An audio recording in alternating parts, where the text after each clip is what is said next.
Troubleshooting has started. You gotta feel the pain if you want.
With the grooves that will rock the place when the bass gets moved. Come on, freak it out with sensation. Body free, generate the foundation.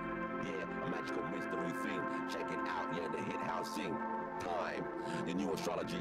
Magical things combine history.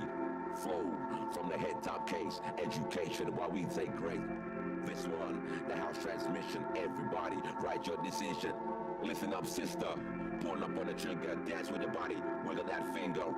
Round around, smooth like gold finger. We get down, we get to the fever.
Yo. Hey, what up, Ness? Happy Friday. How's it going, dude? Hey, Moldy. Heather can't come to the phone right now. She's currently speaking with some kind of occult symbol or sigil of some kind. Can I take a message for you? If you'd like me to deliver a message. Heather, don't get addicted to TikTok. Heather would have loved TikTok. How's everybody doing? Here's the deal, by the way. We gotta go kill the last boss real quick.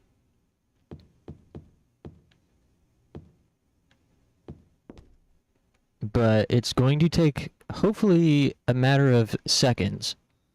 Because I activated some cheat codes to get it over with. Hopefully, we clear it in a matter of seconds. And it doesn't mess anything else up. So we gotta beat the game. Save the data. Restart the emulator, turn off the cheats, then load the new game plus data. And we should get away scot-free. Hopefully no criminal charges.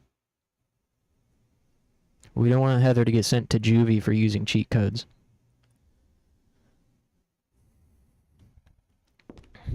However, I did make one mistake with my cheat code selection. I accidentally took... I meant to just take the code to give us infinite shotgun ammo. And the code for infinite health, and the code to one-hit KO every enemy.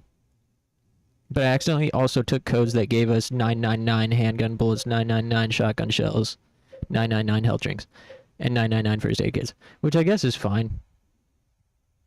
Like this, I don't know if this will carry over with us to New Game Plus or not. It doesn't, right?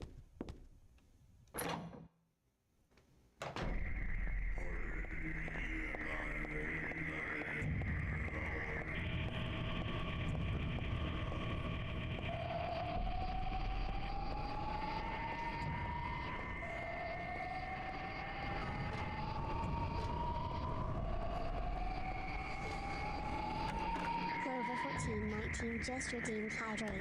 Happy Friday, gamers. Hey, happy Friday, gamers.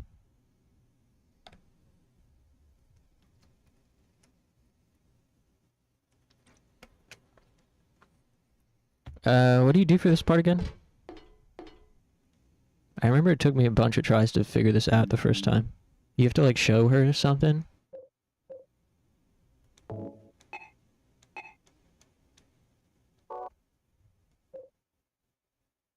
Should make text-to-speech its own reward. Hey, that's a good idea.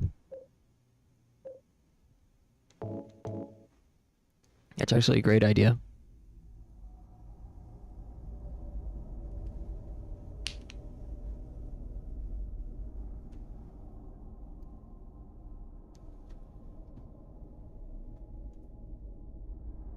We don't need to watch this. Okay. Down the hole.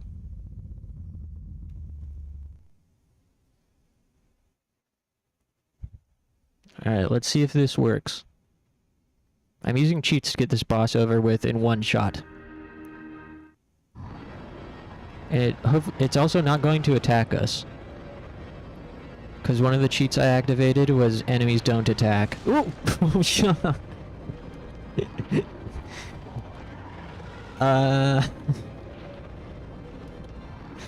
Spoke too soon there. He still attacked us. But that's okay. I also activated a cheat where we kill him in one shot, so watch this. Ow. Okay, no problem. How do I shoot again?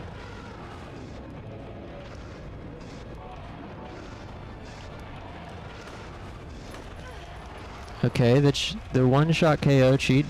Oh, hey, okay, it worked. Nice. That was very funny. That was some great timing on the boss's part. So this VTuber with a points reward that would let you throw bricks at her avatar. That's funny. What happened? Did it throw like a brick throwing animation or something? Like GIF?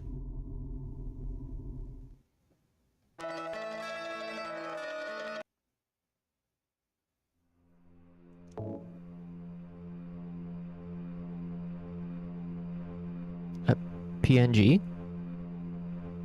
Was it animated? I mean, I don't... What does it mean? Oh, her avatar bounced?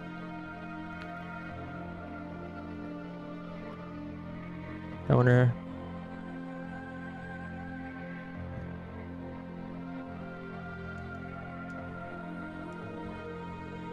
Beam saber.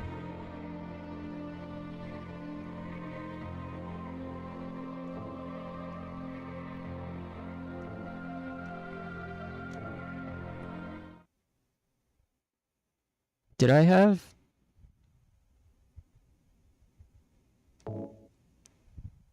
So lightsaber. Yeah, I figured that much, but I couldn't remember the first time that we cleared this game. I don't remember getting the beam saber. I thought it was some other weapon. I thought it was like an infinite Uzi. I thought it was like an Uzi with infinite ammo. I don't remember getting the lightsaber. So I'm just confused if I like completely blocked that part out, or if because I killed the boss so quickly some other thing happened, some other condition was met. I don't know.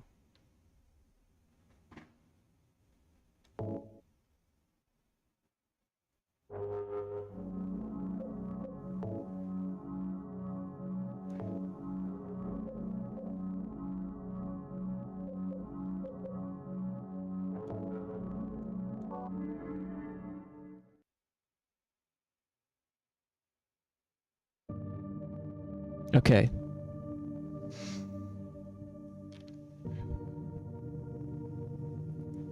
So let's see if I can do this without mucking up the works.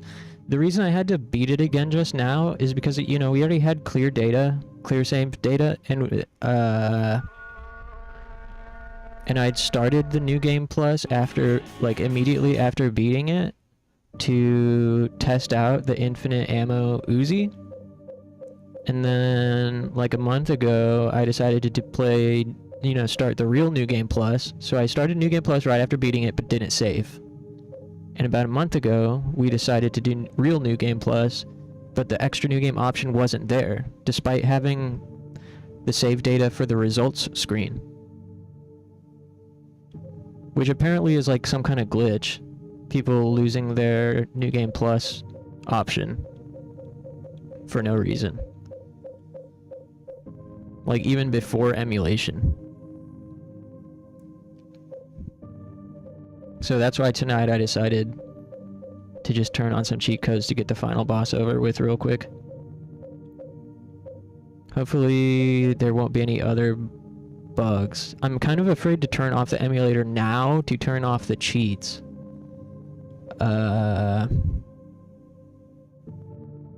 I don't know if I could turn the cheats off in the menu, but I'm not sure if that will take effect or not. Here, let me see.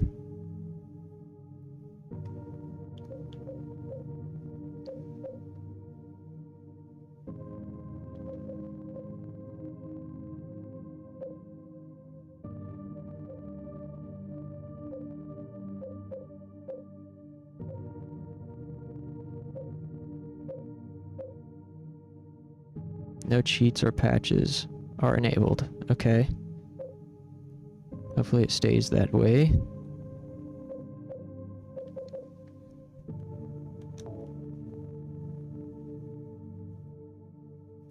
Oh, what was the code for the costume?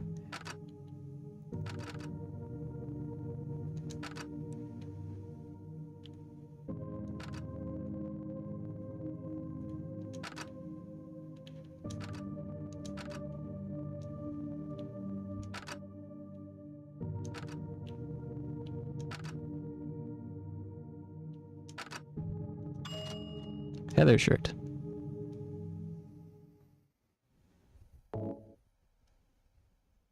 Okay.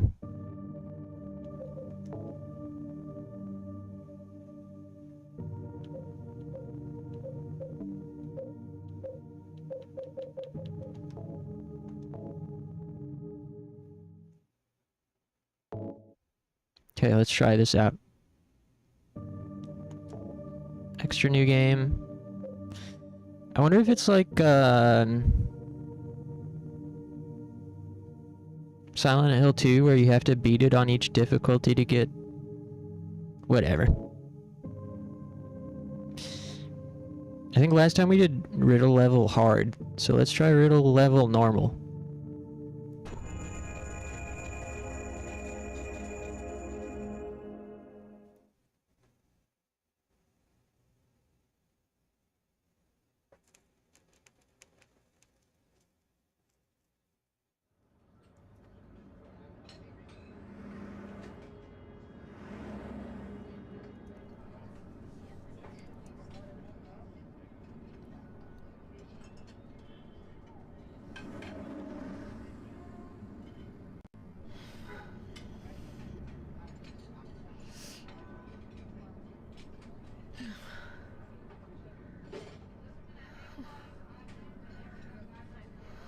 What a nightmare.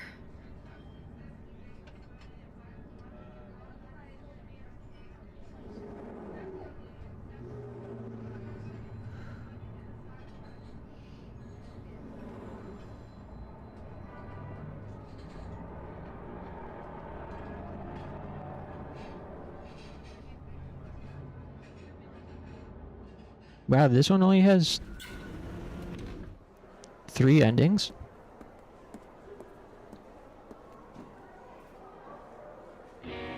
I was looking to see what to do to get a different ending.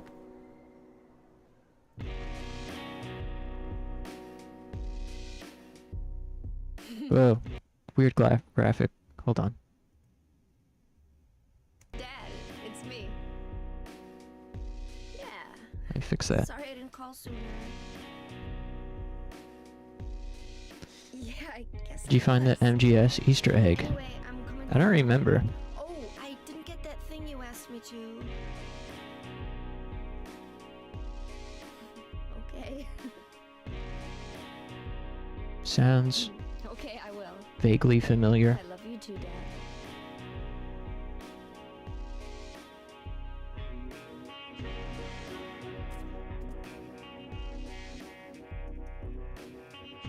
You forgot to get new outfits? This is a new outfit. I need to speak with you. My name is Douglas Cartland. I'm a detective. A detective? Really? Oh, forgot you get. Oh, I thought you said you. I thought you were telling me I forgot. I misread. Sorry. Hold on. There's someone that wants to meet you. Just let me have an hour. No, half an hour of your time. Prefer. My daddy always told me not to talk to strangers. This is very important.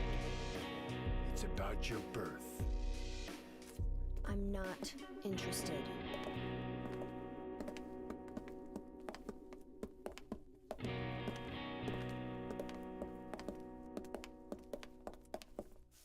Are you still following me? Do I have to scream? Sorry. I'll wait here.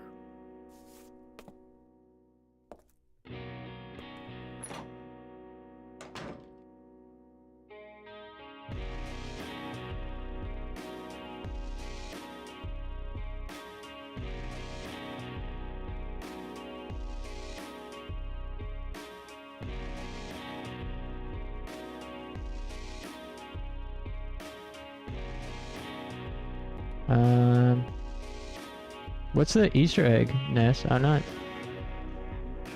only seeing an Easter egg for Silent Hill and Metal Gear Solid. I'm not seeing one for MGS Easter egg in Silent Hill 3. Here's a video, Metal Gear Solid reference in Silent Hill 3.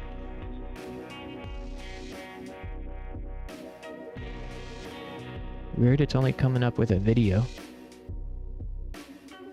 Can someone, wait a minute. Eh.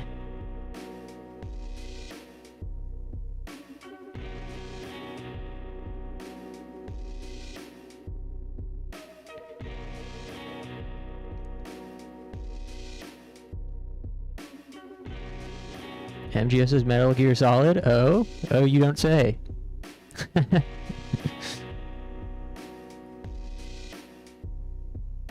It's Snake. I think you find his body. What?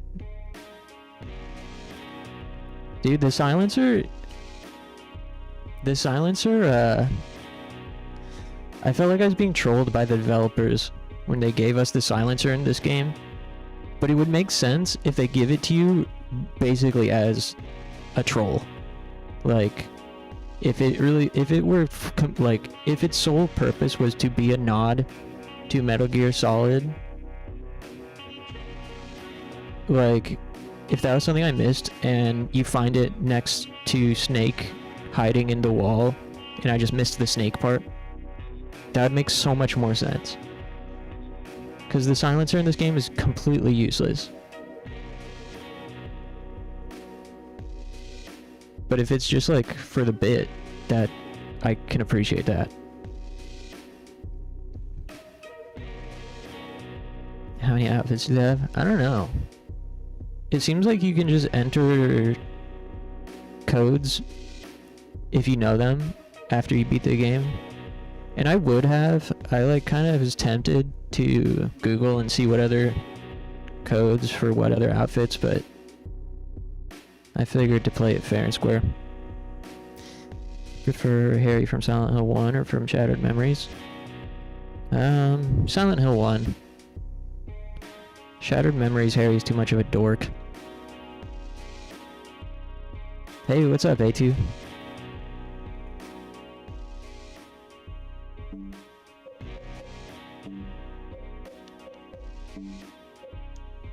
Hey, where do I get the lightsaber from?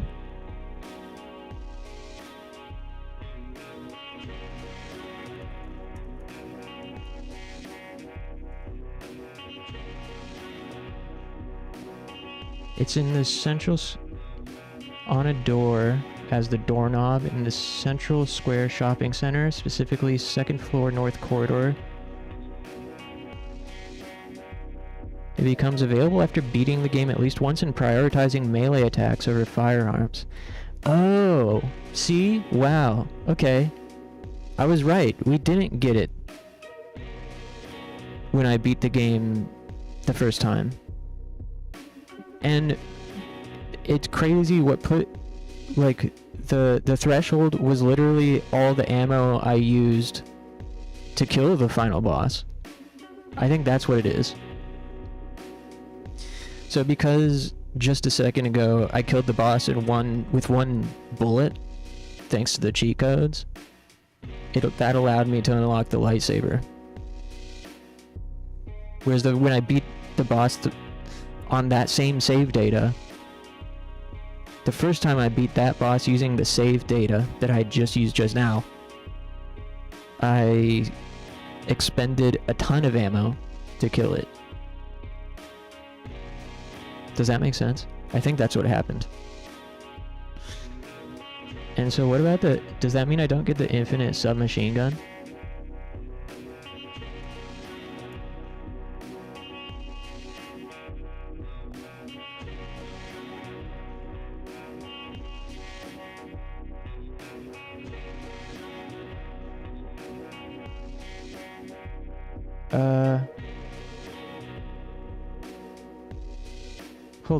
Hold up.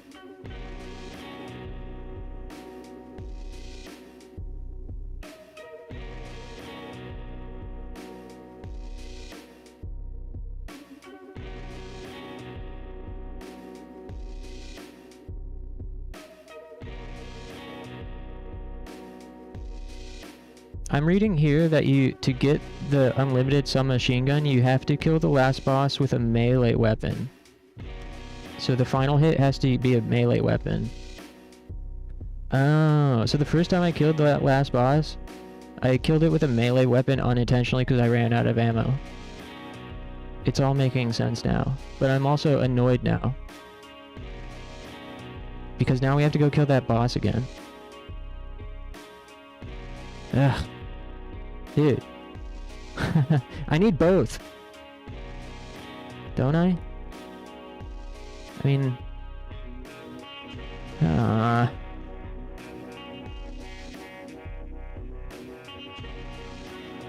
I mean... I'd like both, because I really fucking hate the combat and enemies in this game. I actually don't mind combat at all in every other Silent Hill game except for this one. Man. Okay. Should only take a second. Turn those cheats back on.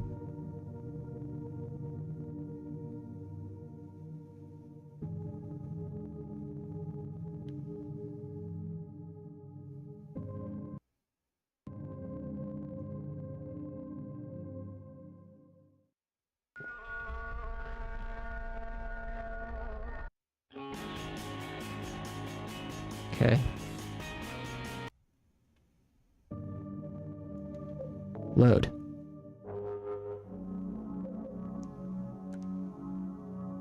Alessa's room.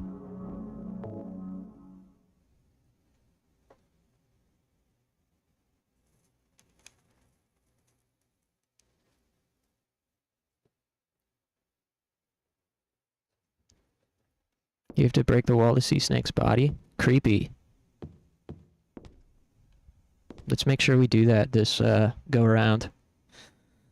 So we need to use... Yeah. I will say I like some of the melee weapon options. I liked using the maul and the katana. Those are pretty nice. Especially the maul felt quite satisfying to smash dudes with. And don't we all love smashing dudes?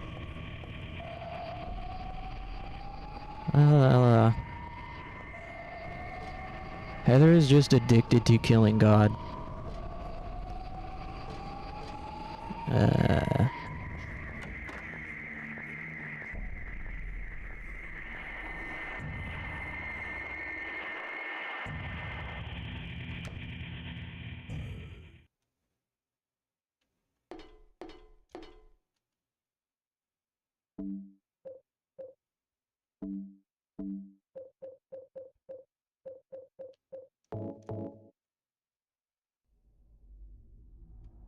Smosh, dude.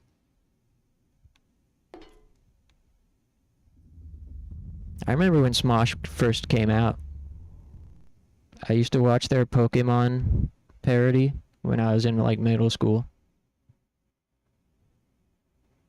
That was before they were famous.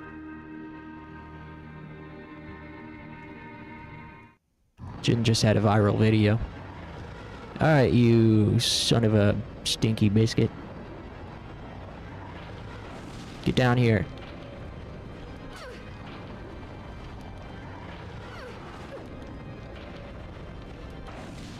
Ow.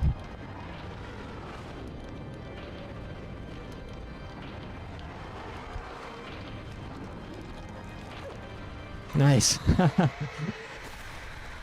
One hit KO.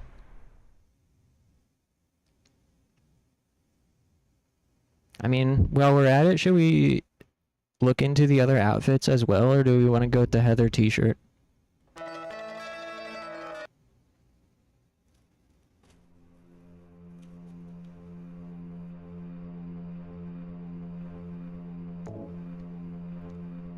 Hidden weapon, flamethrower. Flamethrower. Unlimited submachine. Wait. Where'd the beam saber go? Oh, you gotta be kidding me. What happened to the beam saber?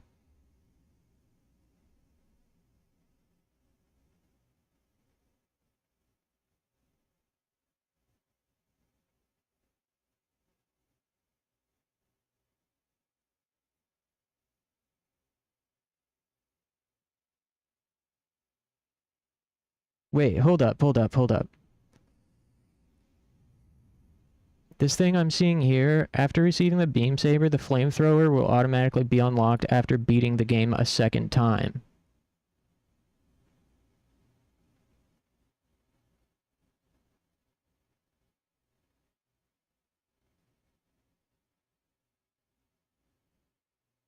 Wait.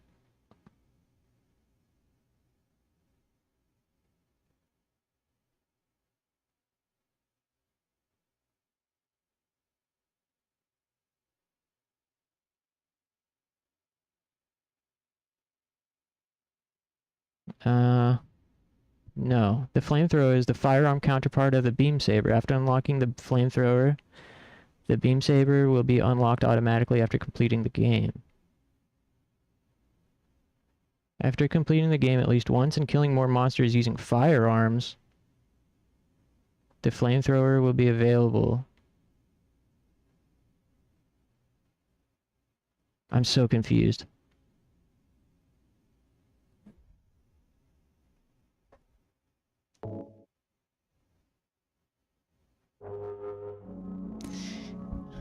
I mean...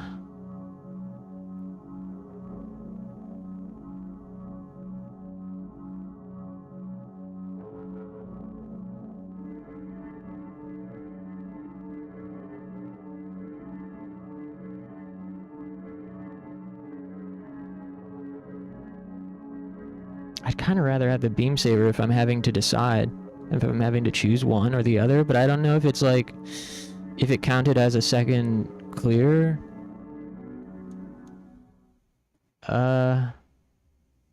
Is there a way to like speed run over to where they would be?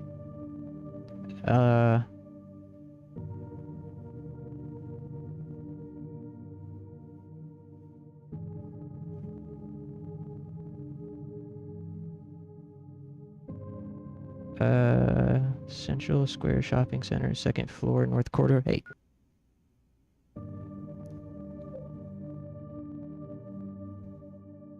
Hold up.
Man, it's so complicated.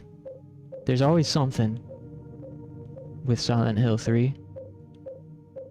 Flamethrowers on the counter of Helen's Bakery, located on the second floor of the Central Square Shopping Mall. I wish I could see what I've unlocked.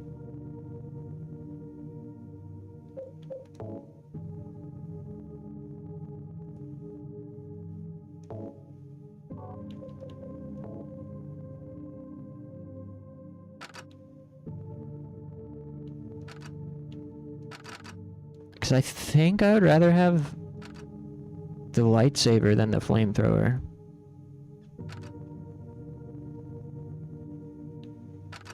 But wait. If I... yeah, I think I don't know. I think I'd rather have the lightsaber than both the... because I've...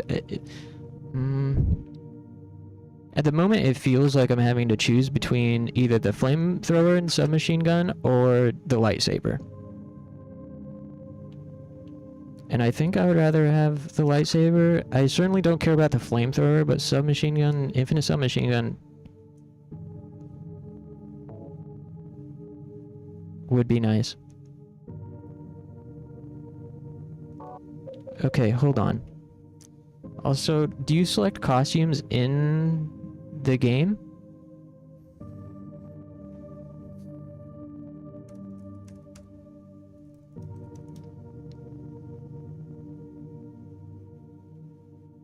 Because we should just unlock all of the cool costumes right now. You do it in the menu. I mean, once you like type in the code, can you change your costume in the game? Like after you've started.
Shirts will be in inventory. Okay, cool.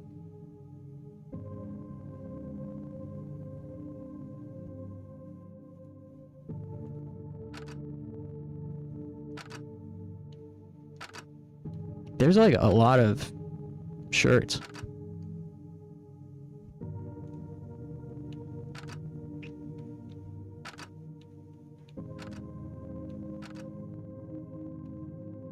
I don't want to enter all of them because it's just going to take too long.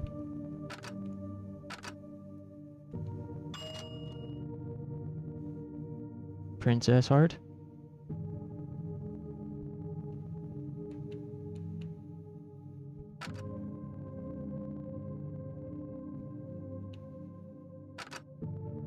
$26.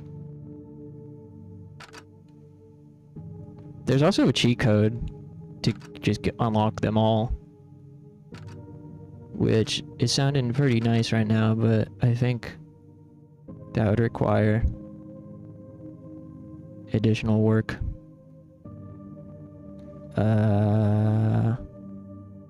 Like I'd have to go get it.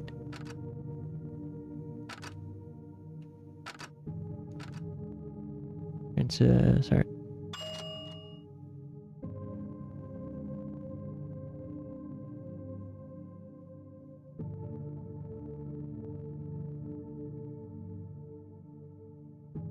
Okay.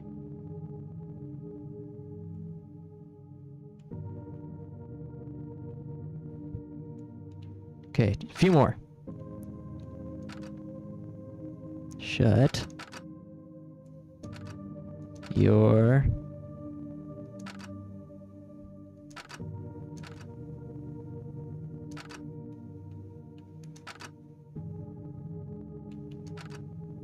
Actually, I think the code would work even after we've started. So maybe I'll just leave it at one of the... Just get one more of these weird ones.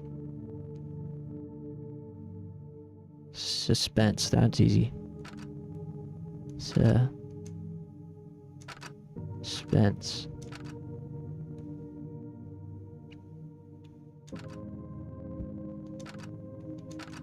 I mean, hell, at this point I even could just use the cheat code to unlock all the special weapons. I mean, I don't really know what the big difference would be at this point.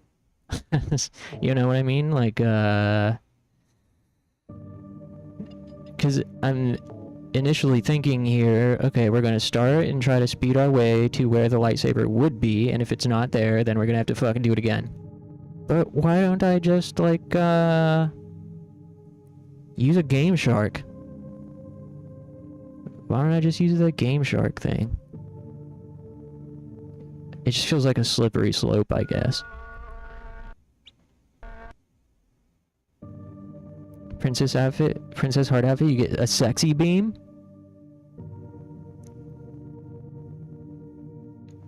Hopefully not too sexy. Heather is still in high school, isn't she? She shouldn't fall down the wrong path so soon. Okay, just do that.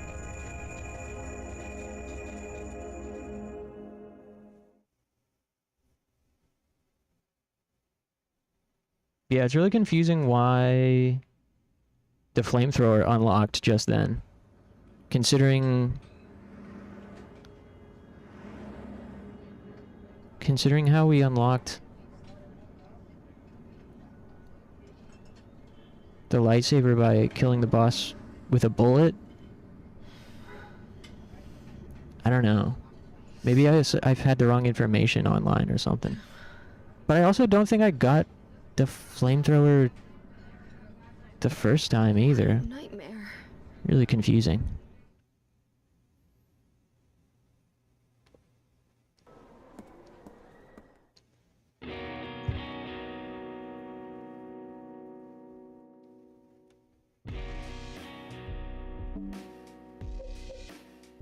Transform costume. Magic girl. Whoa, cool. Whoa.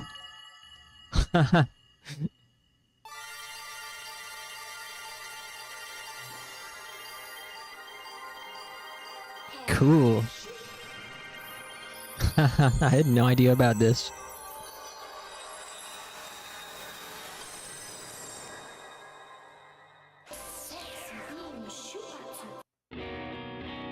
She looks like Space Channel 5. You know, this is hilarious. What a goofball.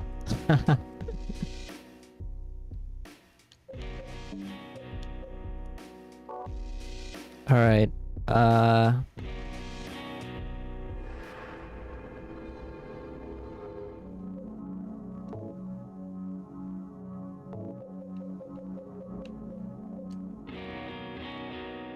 if we could have this plus the beam saber, that'd be really sick.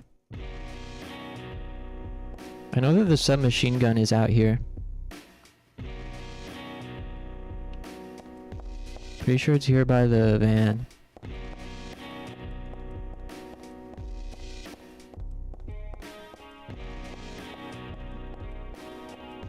But yeah, I know about Eileen's costume. Hey, isn't the submachine gun supposed to be here, or is it back this way? She looks so silly. Maybe it's back over here.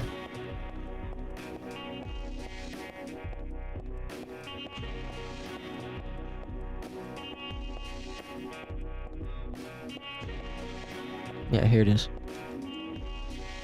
Nice. Okay, there's the submachine gun. Yeah, I think I would rather have the lightsaber if I can only choose one or the other. This is gonna be so annoying. God just doesn't want me to replay this game. I get it. I didn't want me to replay it either. Until I wanted to. So what did it say? Second floor. It's on the second floor.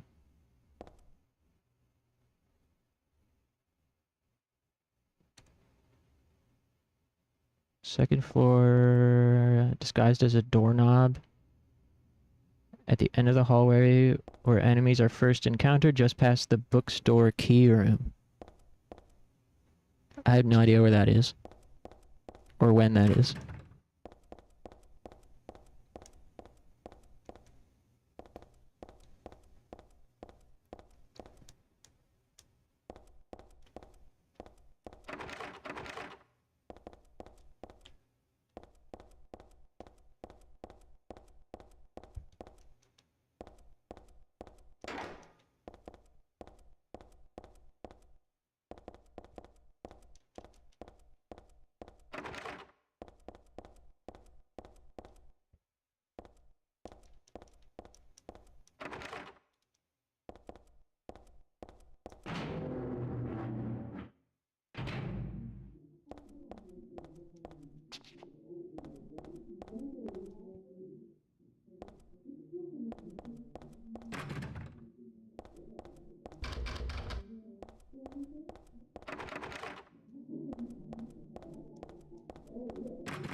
Disguised as a doorknob. End of the hallway where numb bodies are first encountered.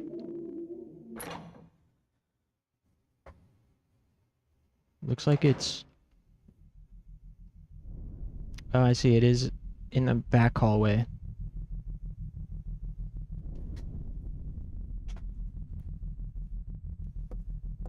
Do you guys mind if I skip these opening cutscenes a little bit till we confirm?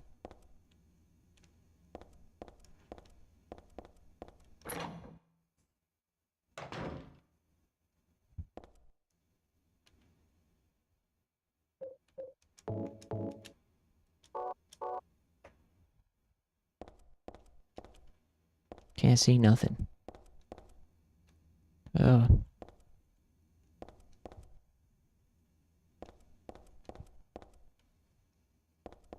Camera. Which door did I just come through?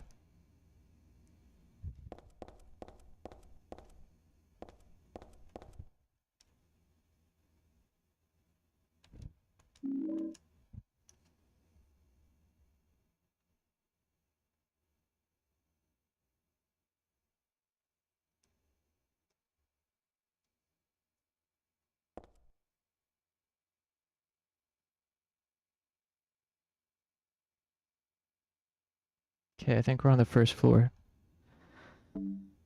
Currently.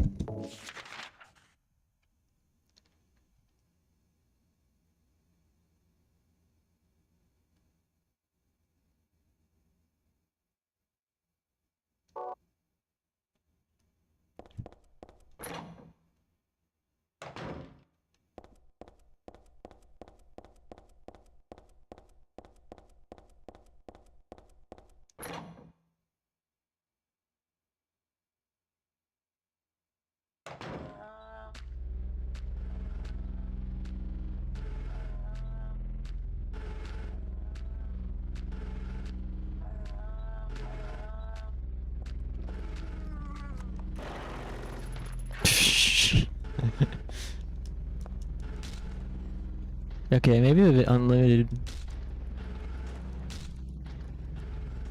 Maybe this thing's pretty cool.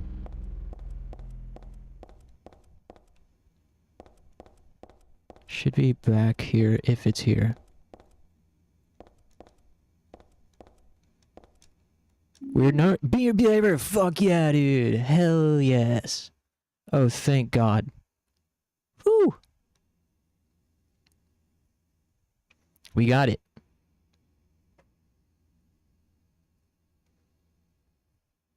Excellent. Okay, now we're in business. And we can get the flamethrower? Okay. This will be fun. This playthrough should be fun, finally.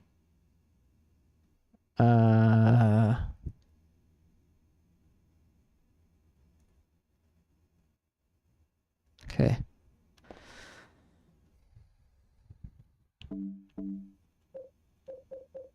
Beam saber.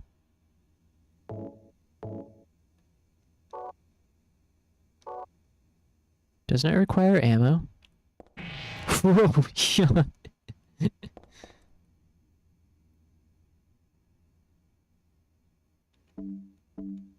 I thought it required a battery for some reason. But maybe not.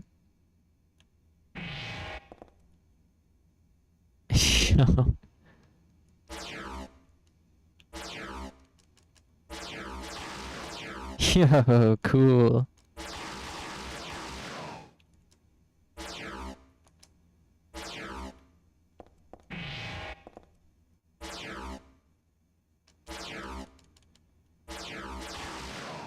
Nice. Time to commit arson? Yeah. I agree.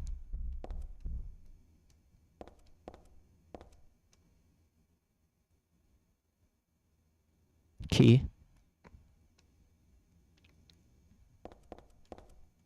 We should also check out our other cool t-shirts.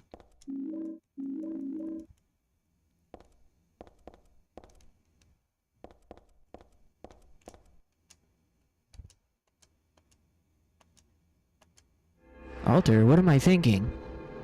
I kind of accidentally blew past her flavor text in excitement. Yay. Also, I'm gonna need to stand up in a moment. You wanna check out the other t-shirts real quick? We got 13 Rue shirt. It's French. It's a French t-shirt. Universal Studios, Channels, France, told Roosevelt 2003. That's funny that it's even the inspection text is French. Then we got Blockhead, Silent Hill 3 original, Onsen shirt, Don't Touch shirt, Heather shirt, Zipper shirt, House Key.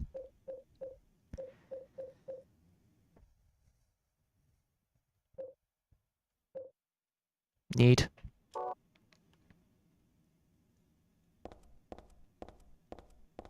Apparently, if you can beat the game with 10 stars, the lightsaber will grow next time. It'll increase its range. It'd be kind of cool to, maybe I'll like use a cheat code for that later.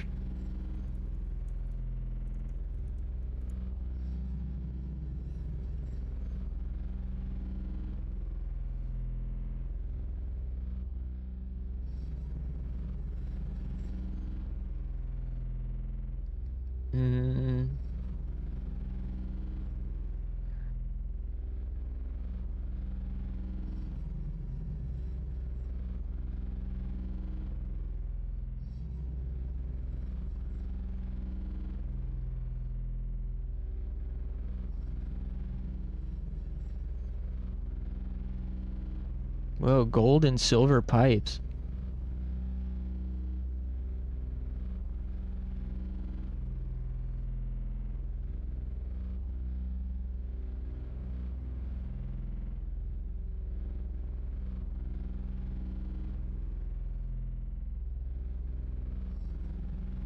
Heather Beam and Sexy Beam.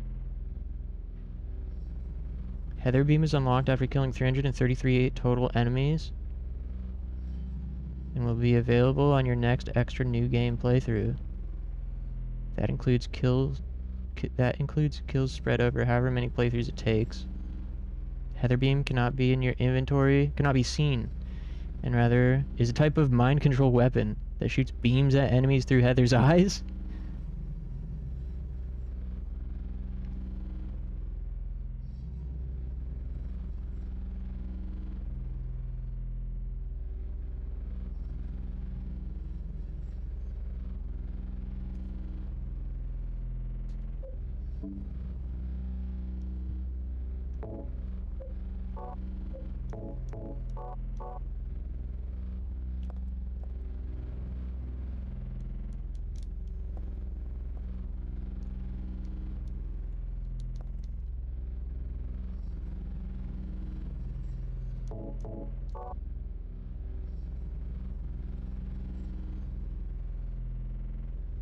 Once the Heather Beam is unlocked, you combine with the transform costume to produce even more powerful beam.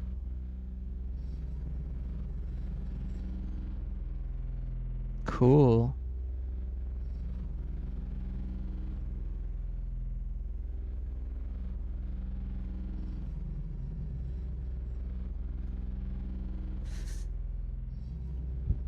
Undecided whether I want to unlock those fair and square or just use codes and skip the whole process. I gotta make this playthrough more fun for me somehow. Now we can finally play the game. Ah. Alright, our first victim.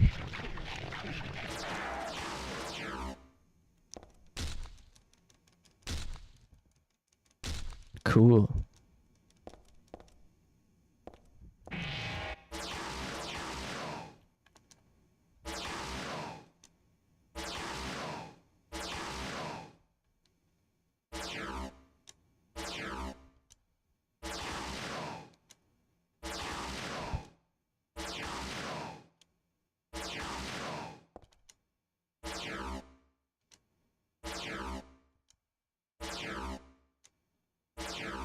I wonder why.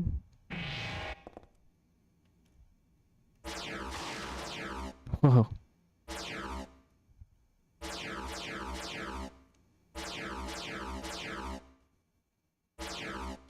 Anyways. Got the beef jerky.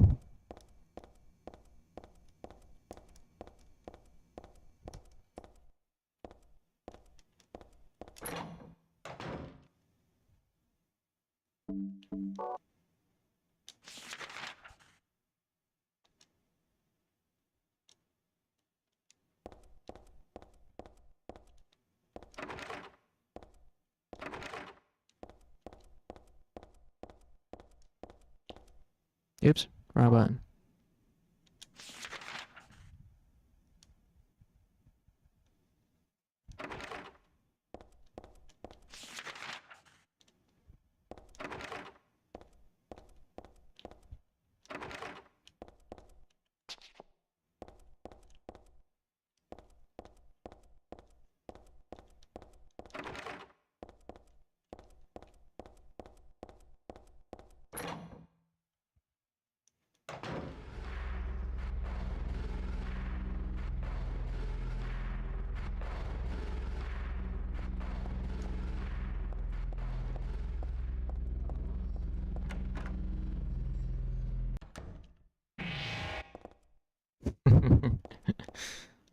Flamethrower! Hell yeah, dude. There are no employees around. I wonder where they all went. Helen's Bakery. Crispy toasted dead. Right to your very door. Everything on sale. Haha. Somebody came and graffitied a pun onto the advertisement. There's a flyer. Crispy toasted dead. Nice-oo. And flamethrower. Oh,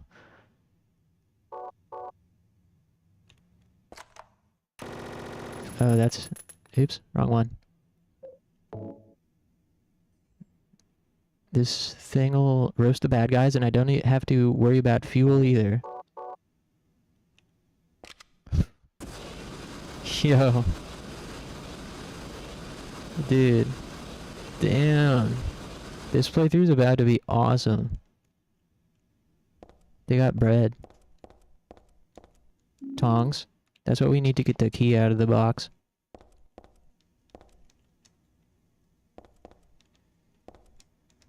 It's bread.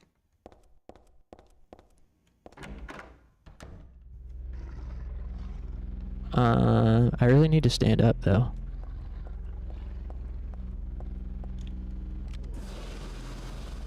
Kind of a short range on this thing.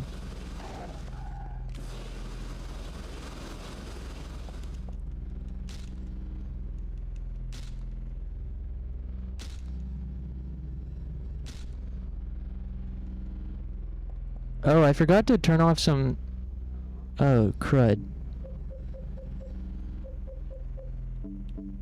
Aw, man, I forgot to turn off the cheat codes before starting New Game Plus. That's alright. I was wondering why the enemies weren't attacking me.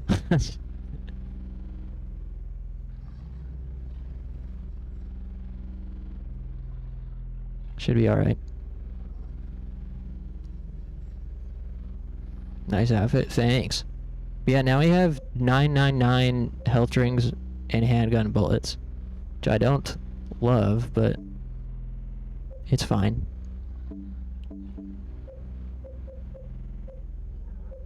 At least we don't have 999. Interesting that we don't have 999 first aid kits. It seems that the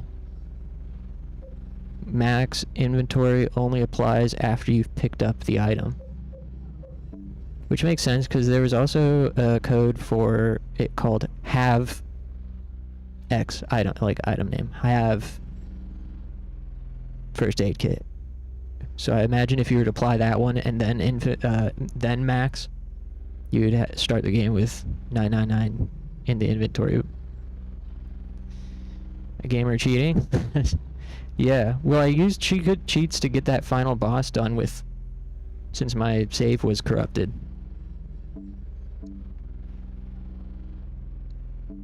And then I turned them off when we started the game before realizing that I hadn't unlocked the submachine gun. So then I had to do a soft reset and turn them back on and go kill the final boss again to unlock the submachine gun. Then I forgot to turn them off again. But I just turned them off now. It shouldn't affect the whole playthrough. Not that we would need cheats now that we have the bean saber and the infinite submachine gun and the flamethrower and our magical girl costume.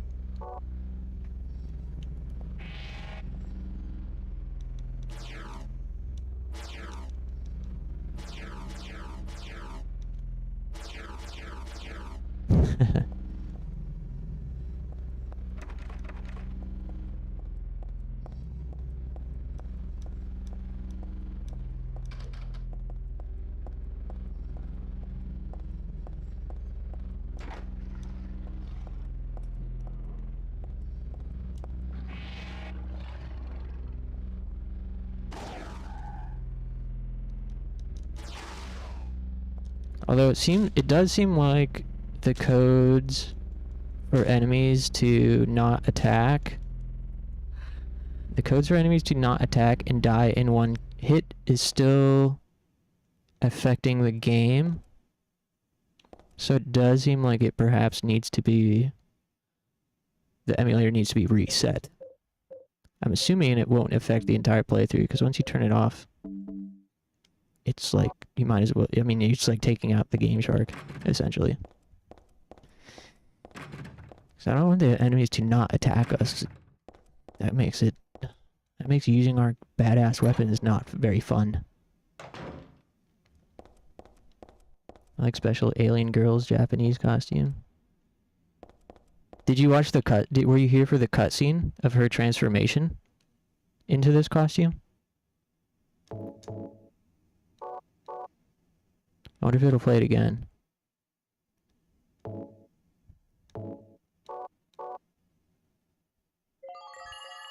Here it is.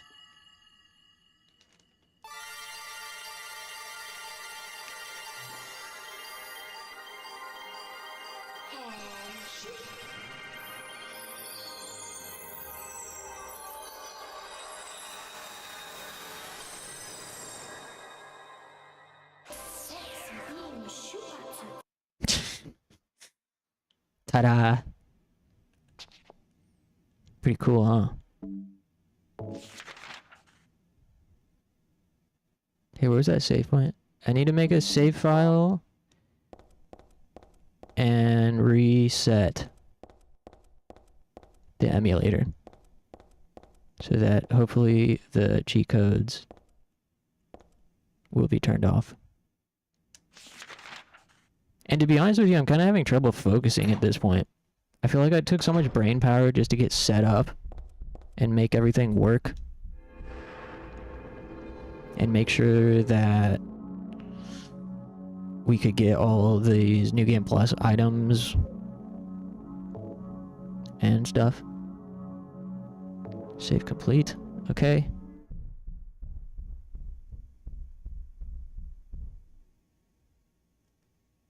I'm like low-key ready to play some Shenmue.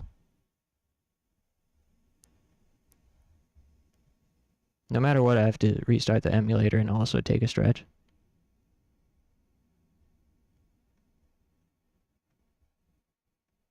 And if I do switch over to Shenmue now, then at least we have everything prepared so that we don't have to worry about it when we play more of this game, Silent Hill 3. Appreciate you guys being here. Let me throw on a tune real quick.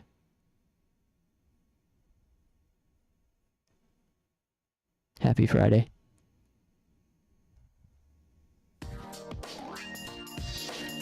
Give me 5 or 10 minutes and I'll be back. Thanks.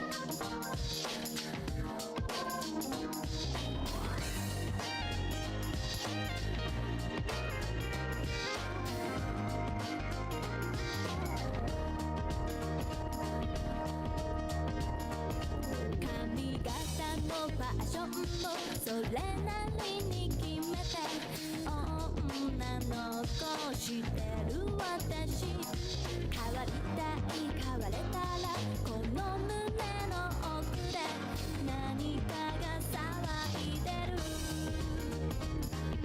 ラブ誰とも違う恋と Dream 誰とも違う夢はどこ I carry on I carry on every day 向こう見ずな明日を探している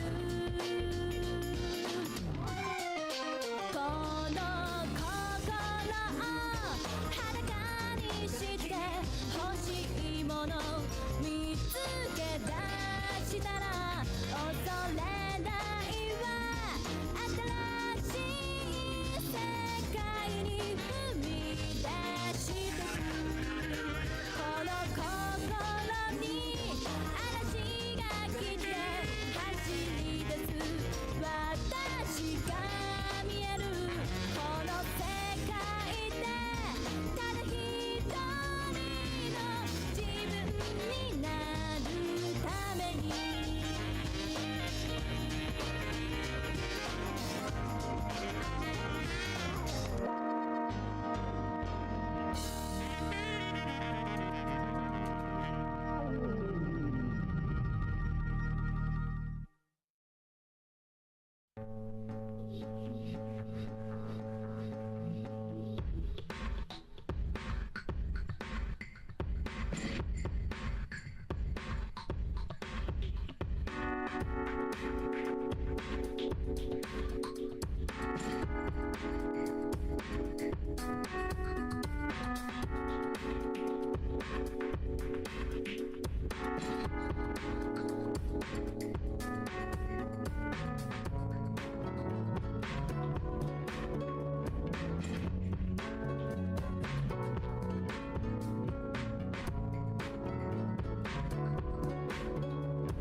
All right.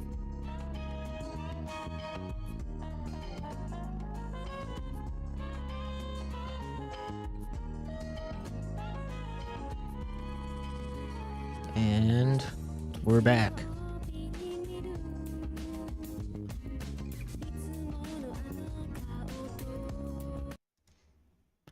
Everybody good?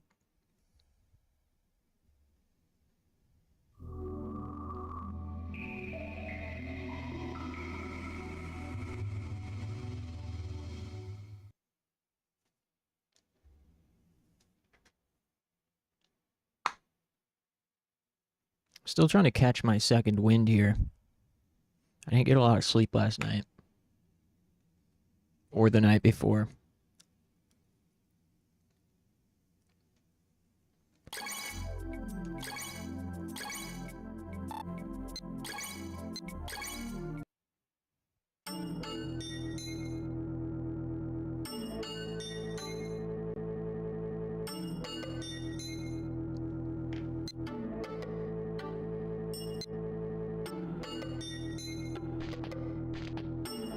I wonder why it doesn't let us sleep here, I guess, because we have to sleep in the other apartment.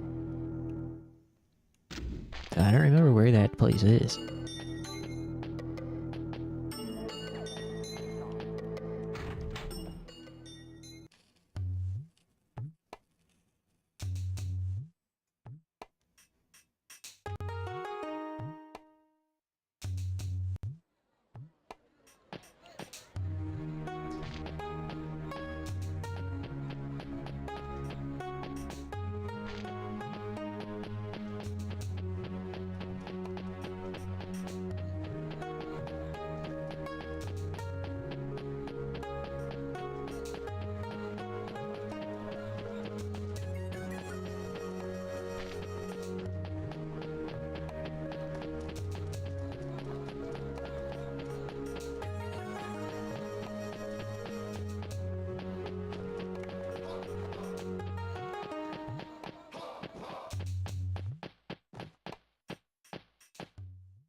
a map of this area.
I'll go over to Manmo Park.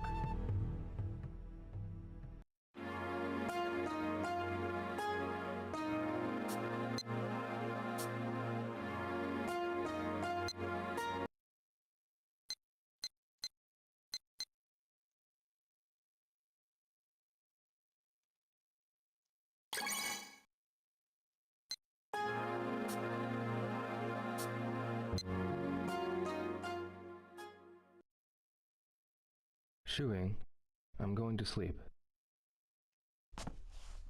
Sleep tight.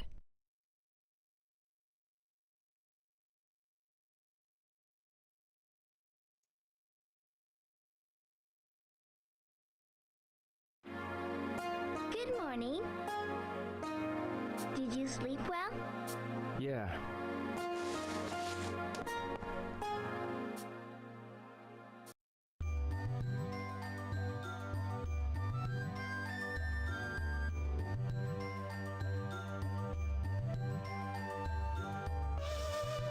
More fucking books. Good morning. A shower couldn't hurt. Same task as yesterday. I got it. Make sure you don't drop them. Be careful.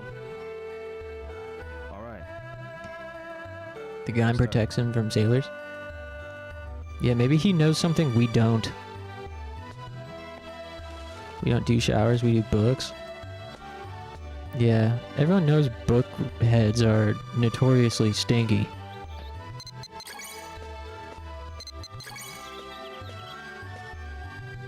That's the way to go. It's funny, the devs, fucking Yu Suzuki just can't resist making you do some daily fucking chore in Shenmue games, huh? If it's not forklift racing, it's fucking books. Ah! Steady there.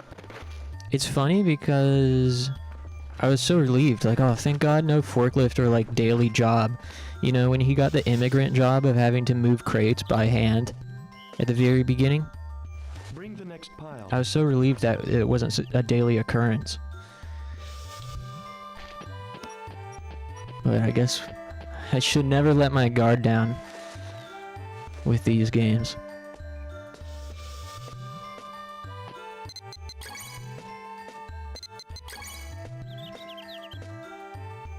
Bring the next pile. We don't do showers, we do books. Ryu huffing them moldy ass books.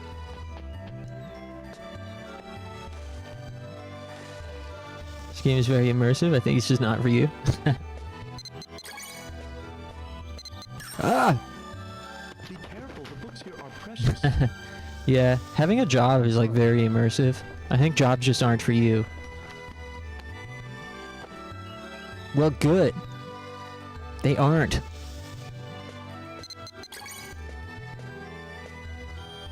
That's the way to go. It'd be funny to have that type of reply though to like somebody who's like, man, I hate working. Actually, maybe jobs just aren't for you.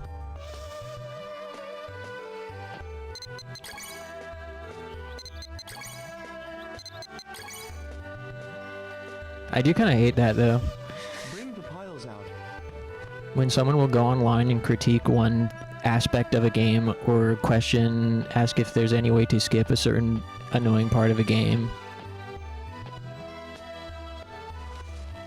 Like, yeah, maybe this game just isn't for you.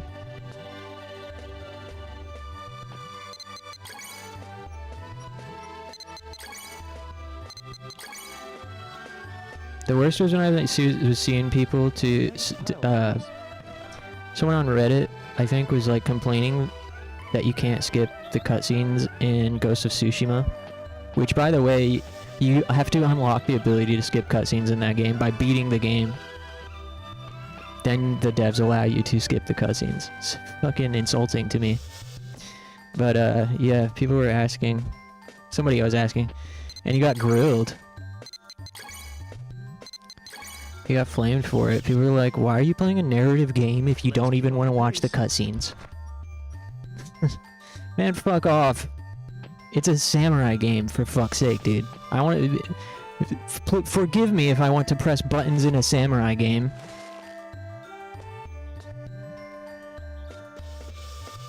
Sorry that I want to get to the part where I kill people with my samurai sword. They can't take much abuse.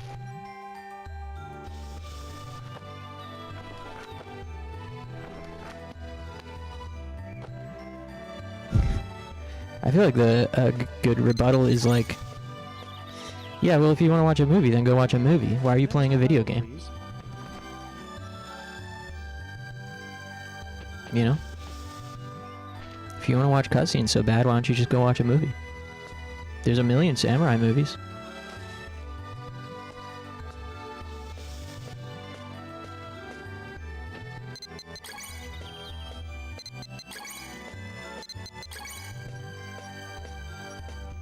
Who decided to give us jobs instead of letting us pick berries and pee on the bushes? Yeah, whoever invented jobs should burn in hell.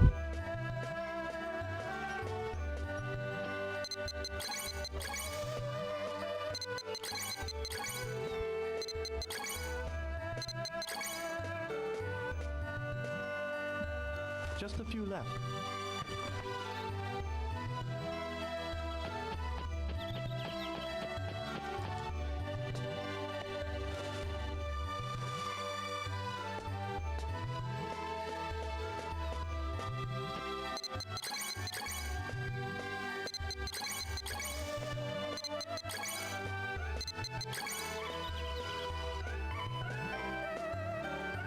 We're almost done.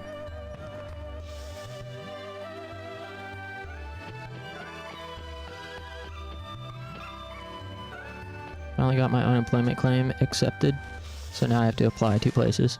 Yeah, that's the worst part about unemployment is that you have to like meet a quota, right? Whoa! My finger slipped and I missed the down button. I'm sorry. Oh, we came so close to getting all the books this time.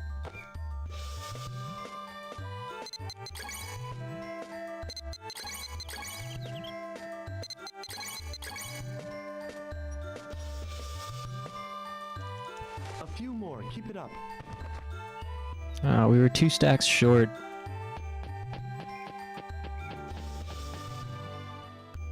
You must be tired. Yes, You couldn't finish. I'm sorry. Well, we'll continue tomorrow. See you.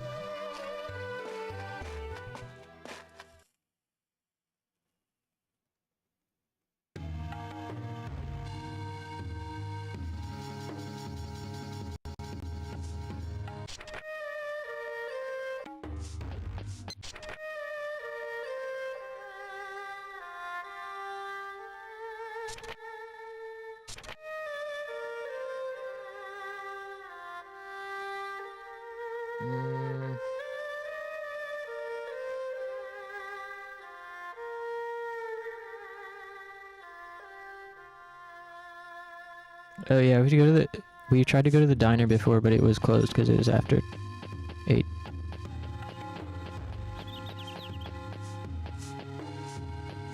Hey, where's my move scroll? Where's the guys to give me my move scroll? Hey, you owe me one, pal. Out of the way. Move it!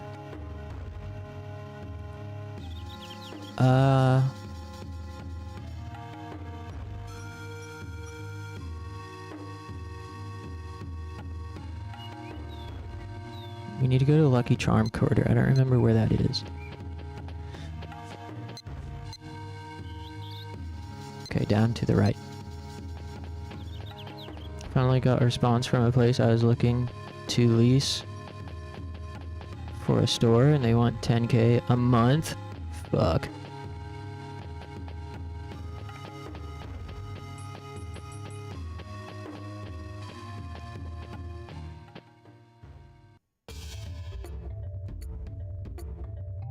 Yeah, that's what rent is for the warehouse where I currently work. I'm pretty sure.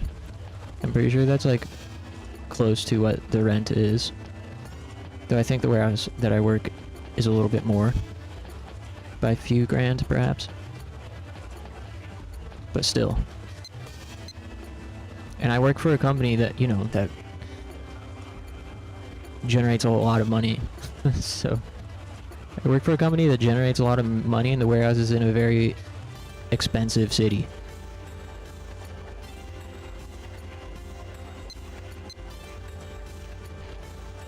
So yeah, 10 grand is a shit ton. They're demoing the building and rebuilding, so I'm guessing they're upcharging because of that.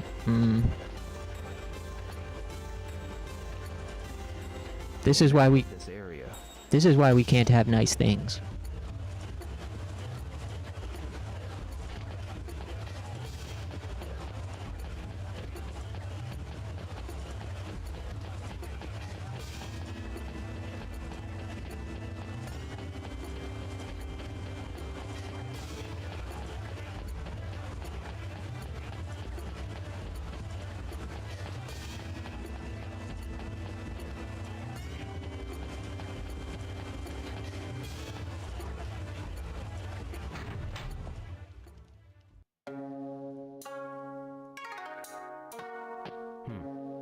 Looks like I can make the sign here. Okay, I'll start. Okay, I'll start.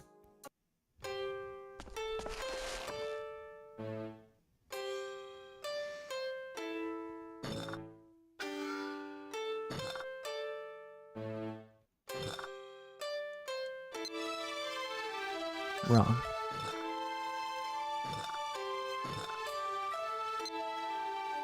That's it.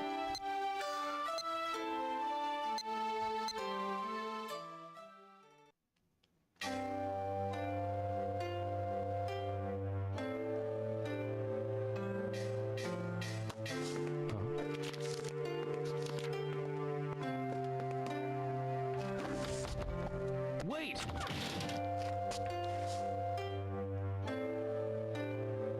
Some dude just dropped off a note for Ryu. At Dojang Diner. Meet him behind the dumpster in the Arby's parking lot for a good time. Ryo is naive enough that he would actually do that.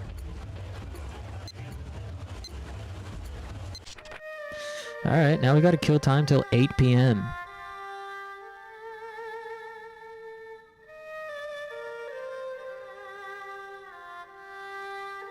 We can either kill time until 8 p.m. or we can just go straight there, I guess, and it can fast forward it to 8. Oh, no, we have to be at this diner at 8 p.m. Dojang Diner at 8 p.m.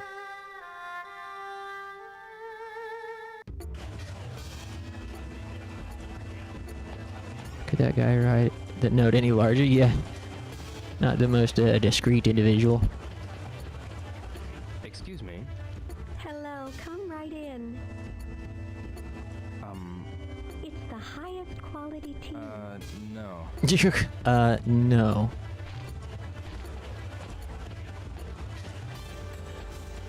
This is my problem with this is the problem I had with the first Shenmue game too.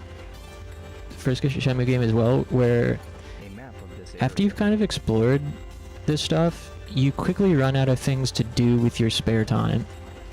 I mean, Shenmue 1 was really bad with those work days on the 3rd disc, where you just kind of like wait, and there was literally nothing to do at the harbor.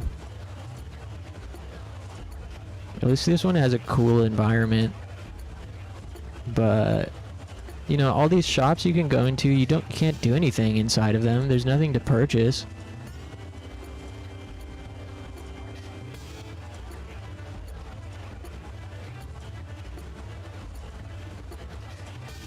Like, why couldn't they have had, like, even just cosmetics you can buy at the clothing stores, first class tailor, anything?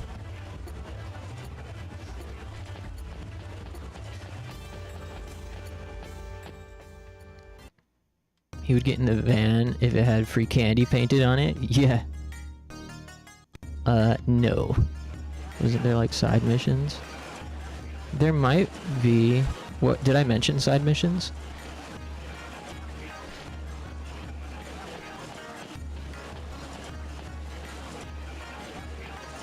I mean, any reward also in the game, the best rewards that actually affect anything are the move scrolls. And I think we've gotten all of them in this part of the game until we go to the next city. I think we've gotten all of them except for the airing out books. Where you air out all the books, you get another one. Could be wrong, but I think we've gotten all the move scrolls for the most part here. So anything else is like capsule toys. A map of this area. There aren't any other rewards that actually affect gameplay at all. Just trinkets. Like, I don't know what to do with the money even, besides gamble. Go to the arcade, but the arcade games are boring. Rio's drip is generational, timeless. Yeah. He's been wearing it for generations, you mean? Bro's been wearing the same dusty-ass drip for generations. Multiple console generations. Think you would like Saints Row 2? Really? What makes you say that?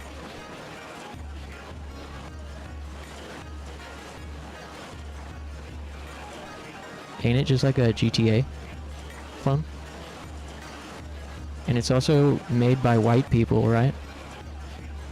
You know, you know my gamer racism knows no bounds when it comes to white devs.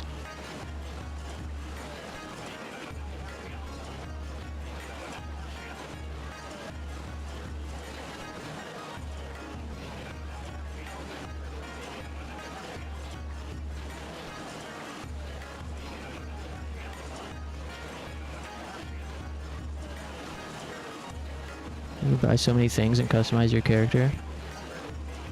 Well, I do like that. Oh, Danyano Apartments. Good to remember. That's in Wise Man's Quarter. Pawn shop, pawn shop, pawn shop. Pawn shop. Maybe the altar stores will have more move scrolls or something.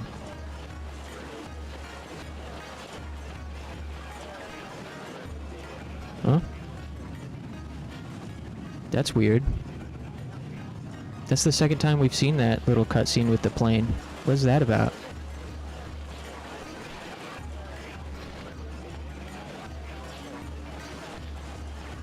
You could say that about Fortnite. What? That is made by white people? Or the part about customizing your character?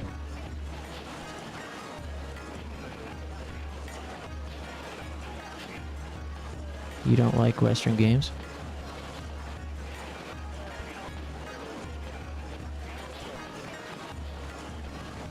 Is that sarcasm?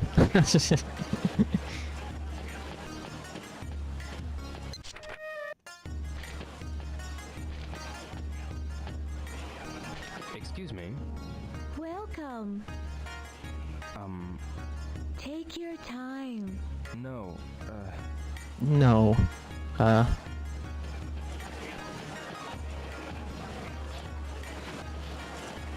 To be fair, I do like some Western games. Mainly like damn, Freudian slip. I was about to say I do like some Western games, namely JRPGs. I mean regular Western RPGs. For the most part, the answer is I like less Western games than I do Japanese games. But yeah, I mean I played literally any game when I was a child, but as I continued to calcify my mind, I developed an aversion to Western games that weren't RPGs. Mainly because most Western games are just not the types of games I play.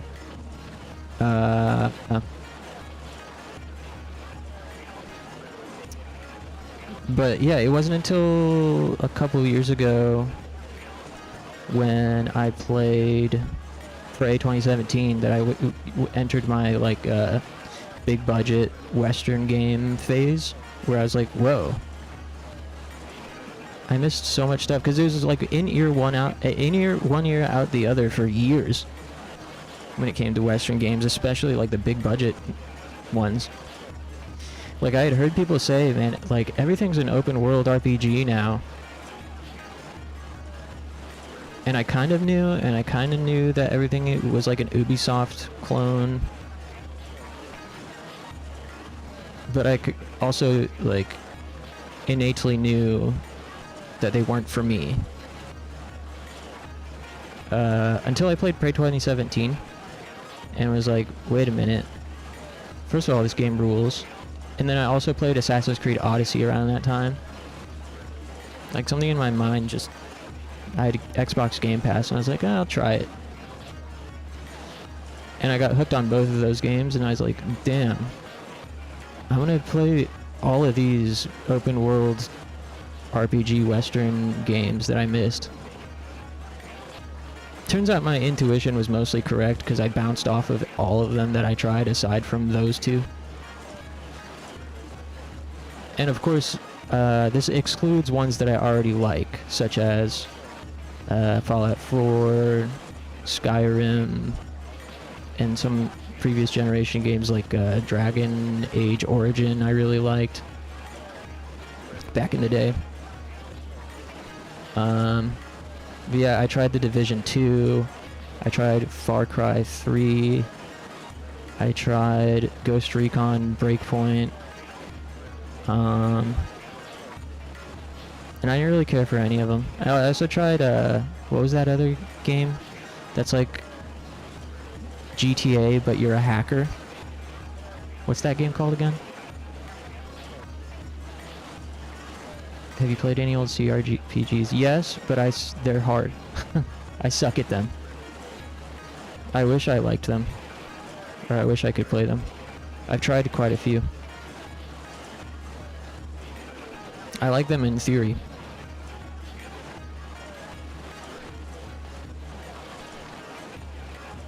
Oh, and I do like Diablo style games. I like Diablo clones. And I also own Baldur's Gate 3. Shout out to my friend who gifted me that game for Mac. But I haven't gotten to play it yet for a couple of reasons. Eventually. CRPG, I still think you'd enjoy the original Deus Ex. Yeah, I would like to play it, but my only means to play it at the moment would be the PS2 port. Which could be okay. I've considered playing that on stream. I've researched the differences and what people think about the PS2 port and whatnot. So it's not really ideal, but it could be alright. I'm a little worried about it being antiquated or like some of it not aging super well. Especially with the PS2 port. Though in some ways it seems like, I don't know. Eventually, one of these days. I do want to get back into Mankind Divided off stream. And I also own Human Revolution. So I'll play those one of these days as well. Oh, and I also like Borderlands 2. I like Borderlands Part 2. And, yeah, I like Diablo clones. Titan Quest. That game rules. Baldur's Gate Dark Alliance. Dark Alliance 2. Champions of Norath. PS2 port isn't that different besides changes to the intro. Well, I've heard it's quite a bit different because the maps are like cut down and are segmented in a way that they had to like cut them into a bunch of different pieces to make it fit onto the PS2. And then some other things, like obviously combat being slightly different since it's on a controller, and certain balancing things. And yeah, I've heard it's like quite a bit different. I mean, it's like still the same game, but I don't know.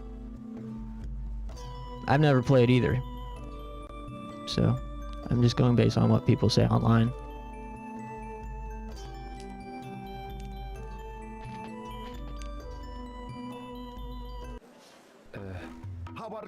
I'm sure, like, if you haven't played the PC version, though, I'm sure what you don't know won't hurt you. You know, like, I'm sure it's that type of thing.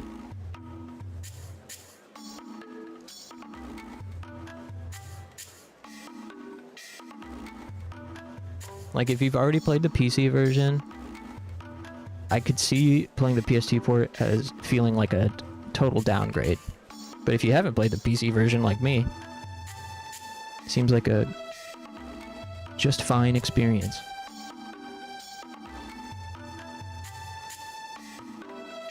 And some fans actually do, some fans who have played the PC version do like the PS2 version just because it's a different experience.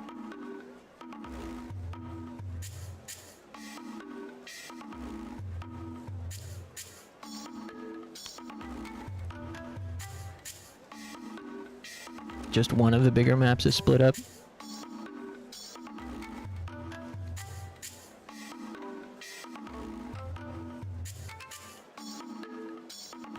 I'll have to try it out someday.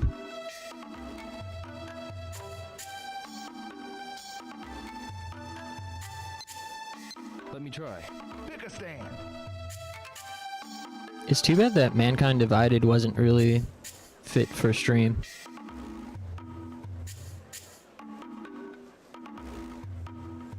But it does seem like a badass game, though. This is it.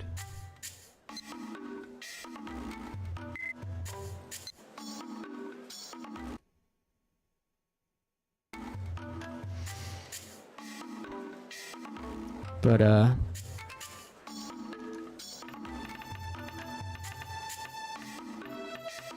yeah, Prey 2017 really broke open my brain.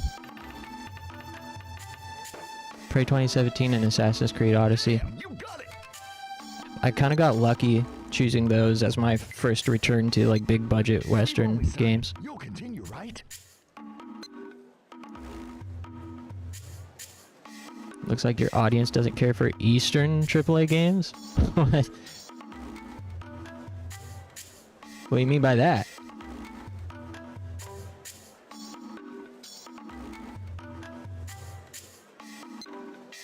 I want to try it. Pick a stand.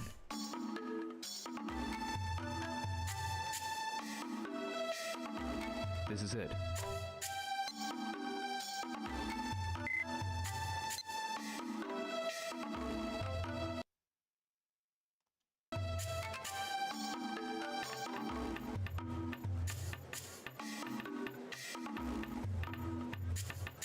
Oh, fuck. I didn't notice how many times I tapped to get it into the hole.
Too bad. That was close.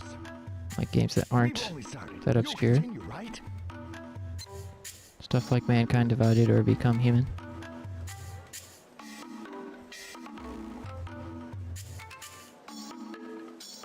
Oh yeah, for sure.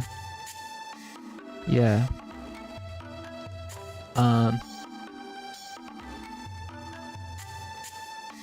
Was there like another one we tried? Oh yeah, I tried to play Wanted Dead, but that's a Japanese AA game. Yeah. It definitely seems like that. Which is understandable. I mean, I think I would have to really pivot if I wanted to cultivate an audience for, like, big budget Western games.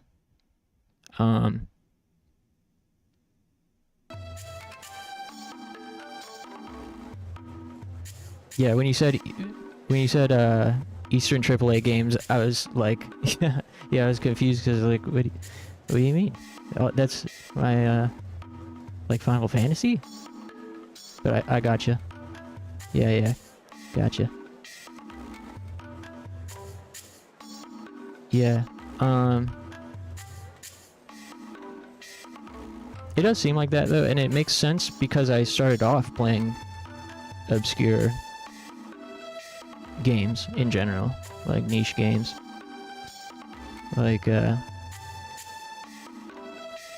not even just niche Japanese games, although that is, of course, has been the primary focus since the start of the channel. But even like the sort of niche Western games, like the adventure games and the point-and-click games. Hurry and drop it. Hey, don't rush me. You can't rush perfection here. Let a master work. But, you know, I wouldn't have it any other way. If I had to choose. These things happen. I guess it's kind of obvious saying it like that, but, I wouldn't have it any other way. If I had to choose, like, having an audience for niche games or a bigger audience by playing big budget Western games, I would choose, like, having a smaller audience for the niche games any day of the week. I mean, this kind of ties into something I thought about after stream yesterday. The fact that I was able to mention Blame and multiple people in the chat knew about it and were fans of it, that would never happen in real life. Like, part of the reason I kind of struggle to connect with people in real life or feel like I'm talking in different languages because, you know, most people don't like the same things I like or don't know about them, which is not a problem, and it doesn't really say anything about me or them. And it's partially by design. I mean, I think it's at least some part of subconscious gravity I have towards niche content. Like, I think certainly in some parts it's to shield myself or like purposely alienate myself so I don't have to, so I can feel like it's in my control to feel alienated. Like, to me, I think like consuming things that are already popular sort of makes me feel vulnerable subconsciously, because it opens the door to a feeling of rejection, I think. Not saying this is reality, but I think that's how it feels at times. Because it'll make it feel like it'll make it feel like I don't stand out, and like, how come this person doesn't want to be my friend? We both like the same Marvel movie, but they don't want to be my friend. Whereas if it's like, yeah, I haven't even seen a Marvel movie in my life. I like whatever, insert niche thing. That way I don't have to put myself in a place to be vulnerable. It's like, there's no risk if no one knows about the thing that I'm into. I've never tried to really articulate that part of it until now, so I don't know if it came across in a way that makes sense, but that's also exactly why I got into streaming, so I could find more people to connect with on these niche passions. Because it's not like I don't want to connect. It's just, I think from a young age, I've developed that habit of gravitating towards niche stuff, and that's just how it is now.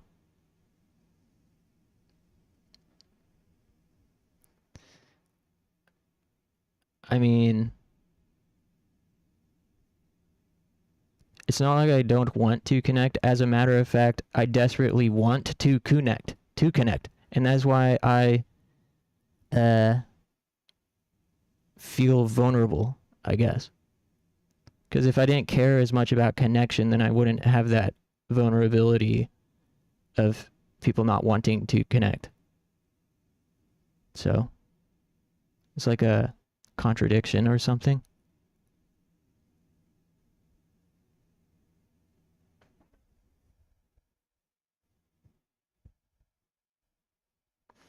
Yeah, I think like this was also partially talked about in the gatekeeping video I posted a couple weeks ago on my YouTube channel, where we were playing Kawaii Shashin, talking about Junji Ito.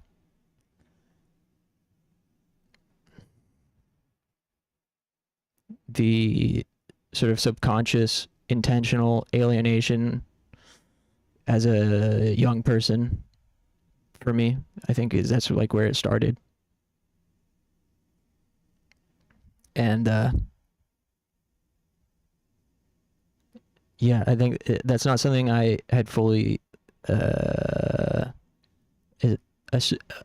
strain of thought I had not fully realized during that conversation was that needing to alienate myself before others can do it for me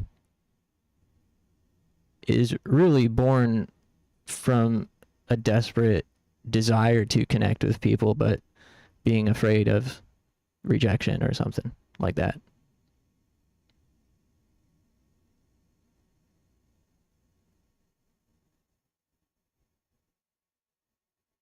Have you ever had that deep level connection in regards to your interests, like this person just gets me? Yeah, for sure. Yeah, I have, thankfully. Like quite a few of my close in real life friends, I feel like we just speak the same language. Not each of them, but definitely I have friends that like we're from the same universe, and I seldom bring something up that they haven't heard of or aren't interested in.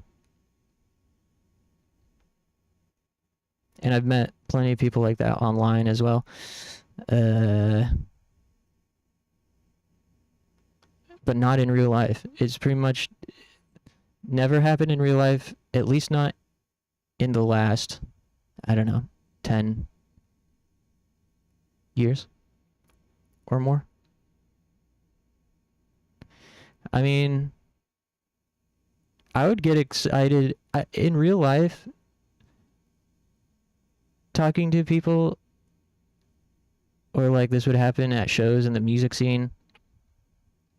Sometimes like at work, I've got a buddy that I talk to about stuff like interests. I get excited if someone plays video games at all. I remember being at a show one time and people were talking about, I don't remember how this came up, but they were talking about something, and I was like, do you guys play fighting games? And they're like, we play Smash. This is not a great example. I don't remember the details very well. But fucking, yeah, if people play video games pretty much at all, or watch anime pretty much at all, like, that gets me excited, even if they don't know half of the stuff that I'm into. Even if we could just talk about fucking Dragon Ball Z. Or like my buddy at work, who I knew from before working together, I actually got him the job there. So we know each other from the music scene. We could talk about music, niche music even. But when it comes to games, the only games he really plays are like first party Nintendo games. But even just that much gets me excited. I'm like, dude, yeah, I don't play Mario Kart, but that sounds fucking awesome. He's telling me that he was like really into Mario Golf, and you'd watch his like these YouTubers that just make Mario Golf videos. I was like, damn, that sounds sweet.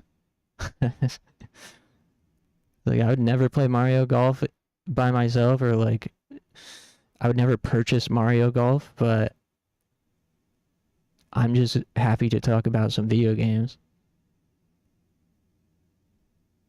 with someone in the real world.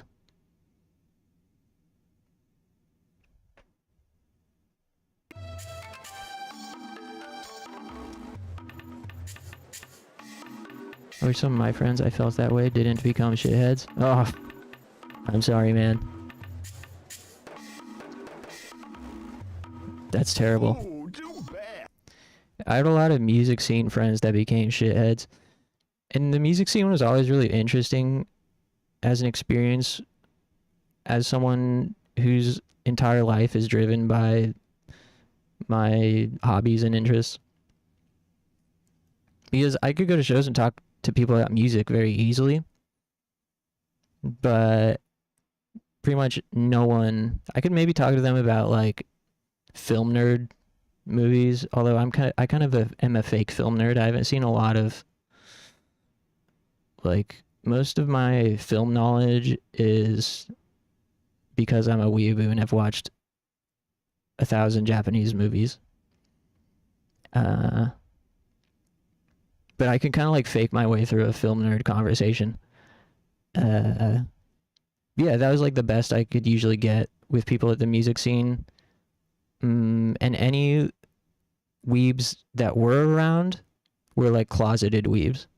Even myself, I felt like I had to conceal my power levels when I was actively involved in the indie scene. But yeah, none of them played video games really. I mean, they were like casual gamers at best. So that was what made Elden Ring so exciting. The launch of Elden Ring was amazing. It reminded me of Street Fighter 4 days when everyone was playing Street Fighter 4 and I could just like go to any college party or show in my town and meet someone who played Street Fighter 4. So when Elden Ring had just come out, everyone was playing it. It was the first time that I could go to fucking hipster town indie shows and talk to someone about a video game I loved. I remember having like hour-long conversations with people that I had never been able to connect with outside of music.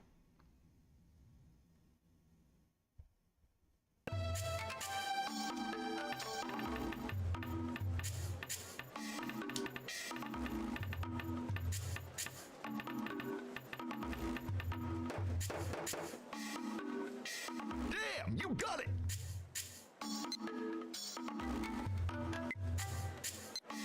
We've only started. You'll continue, right?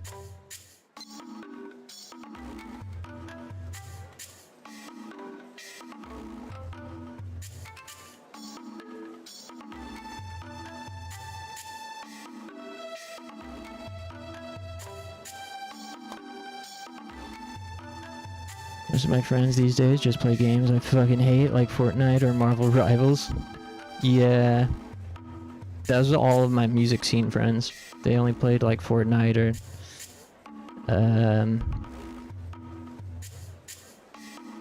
whatever. So I'm very lucky. I'm like, I recognize how lucky I am that I've found essentially lifelong friends that share so many of the same interests and reference points. And even though they don't live where I live currently, they'll live like many states away. But just the fact that we've had our Discord server for like 6 years. Longer. I think we started it in like, when did we start it?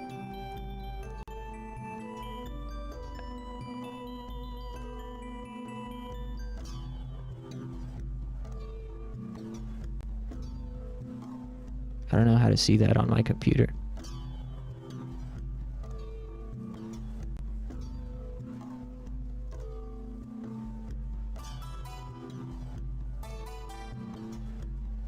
But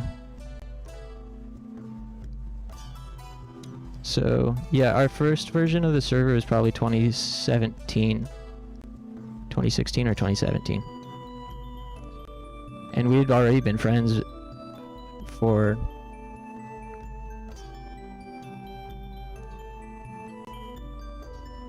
six or 7 years at that point. We all met in either high school or college. So I'm like incredibly lucky. Which reminds me, I've actually been kind of bummed out because they're all at a wedding this weekend for one of our friends. He's having a wedding. He's like also the first person that's invited me to a wedding as an adult, and I couldn't go obviously because I just don't have the money. So out of the 8 people in that server that's been around for so long, so many years, I'm the only person not there this weekend. So it's gonna be a dead server. Just me posting about my fucking posting about the niche visual novel I'm playing or whatever.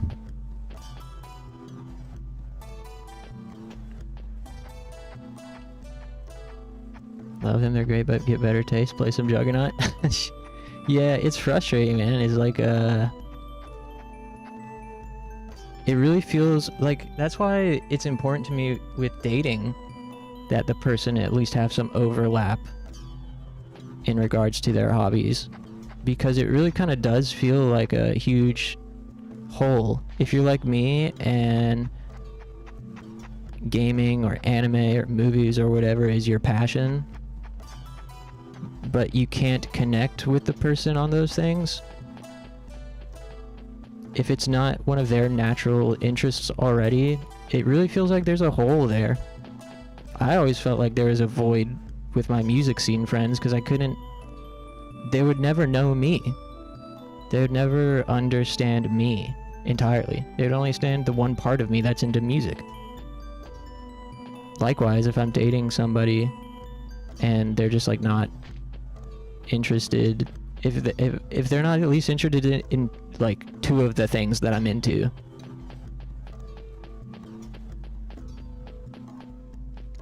and it's not like no matter what, a person isn't always going to know you entirely, even if you're dating and living together. Like, I practically lived with my ex and we were together for 1.5 years, and there's still so many things that I'm actually like, some of my all-time favorite things I never had the chance to introduce her to, or things she just like didn't actually care about. Which is fine. I didn't care about all the things she was really into either. Like, I watched Kiki's Delivery Service because it was her favorite movie, and I thought it was boring. I think it's fine. But that said, I still, when these hobbies of mine are so, what's the word? Such like a detrimental aspect of me and my life and my history and experiences. All of my memories have to do with video games. All of my most nostalgic memories of childhood all have to do with video games. This is something I noticed in the last few years. Like, I have so many really nostalgic, warm memories from my childhood, and I finally realized, wait, almost every single one of these has to do with gaming. That time I beat Tekken Tag at the arcade on my 9th birthday. That time that I went over to my cousin's house and rented Primal Rage for his Sega Genesis. And it was really special, Sega Genesis. But he did. Or the time I went over to that same cousin's house and went next door and played Soul Calibur on Dreamcast because he had a Dreamcast and I didn't.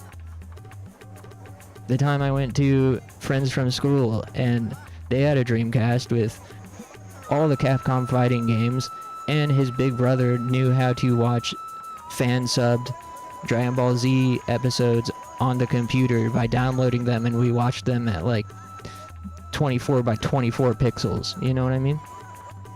All of my core memories have to do with games, anime, and that's it.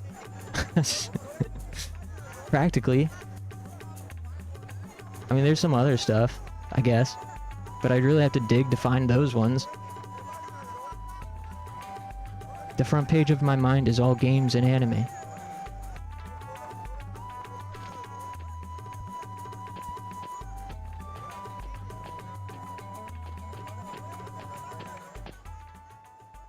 So if, you know, how am I going to date somebody who's not even going to read the front page?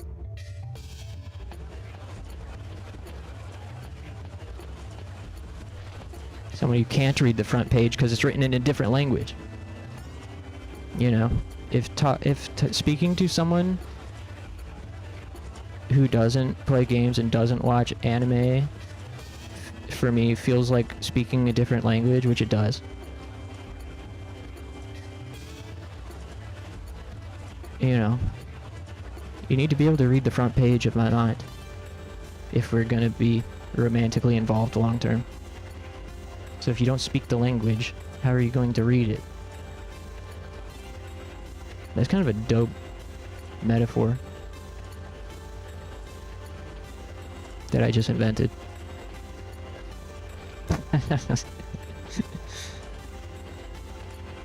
Man, that's deep. I'm just kind of like wandering around. We could go over to that park that we're supposed to go to. Speaking of Juggernaut, though, I kind of want to replay Enemy Zero soon. A map of this area.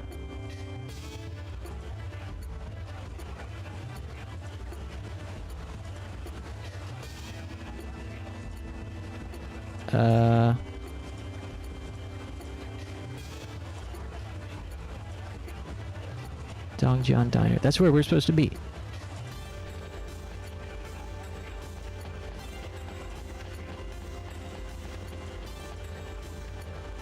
Wait.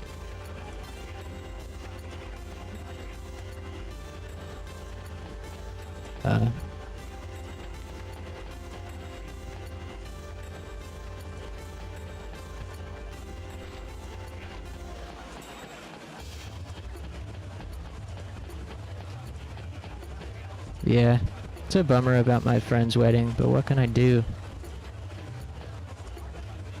I didn't want to make it about me today in the server. Like, they were all talking about, you know, making plans to meet up. 8 o'clock. So the wedding's not today, but there's still like the pre-party and they're barbecuing and hanging out, and they're all like, you know, like, yo, I just landed. My buddy's flying in from out of town. Just landed. What are you fuckers up to? And they're all making plans to meet up. And of course I felt sad to be the only one not there, but I didn't want to make it about me. So I said, you know, hope everyone has a great time. Wish I was there.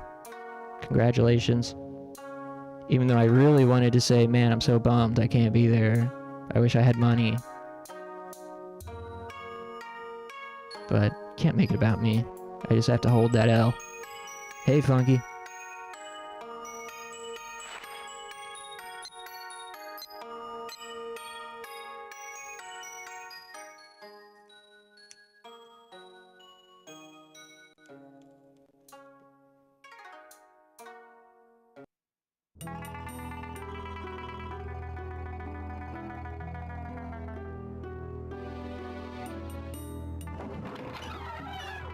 Did nothing today?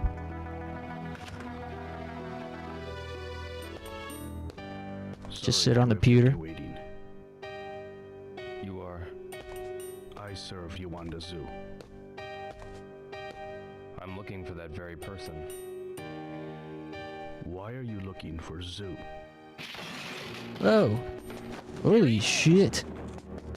Uh-oh.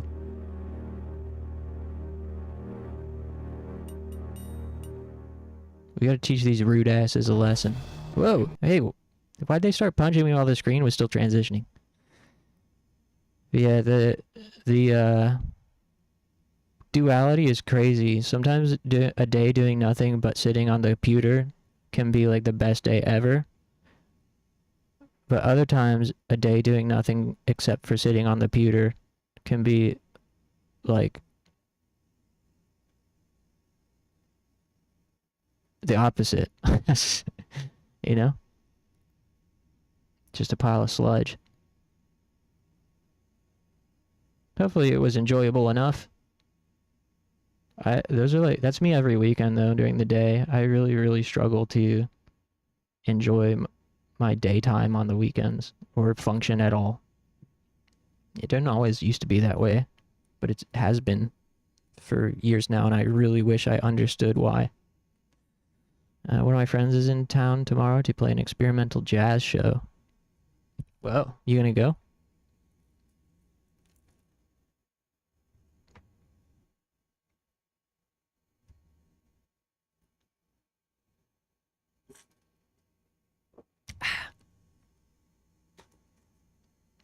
I need another stretch break in a second.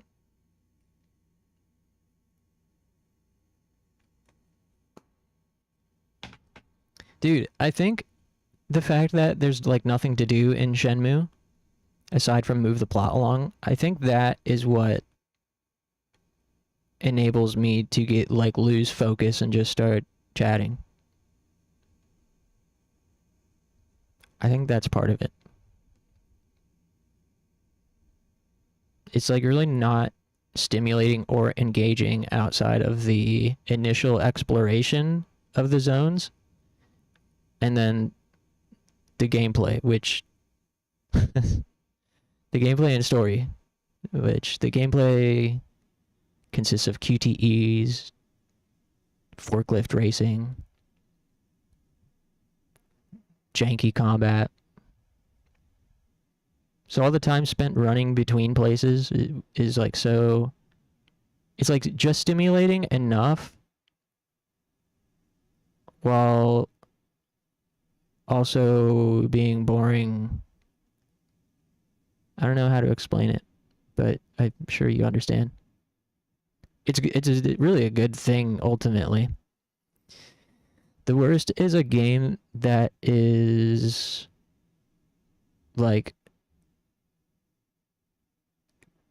we're not I wish I could think of an example, but certain action games where I have to concentrate at least a little bit, but the game isn't actually interesting aside from pressing buttons. Those ones are tough for stream because it doesn't allow me much of an opportunity to start thinking. But then it also doesn't allow the viewers an opportunity to experience any type of virtual world that is engaging. So Shenmue is a pretty nice in-between spot, I think. He never hits me up when he's in town. But did he hit you up this time? Funny for me, I do have a few friends that live in the same town as me, but I only ever see them when one of our friends visits from out of town.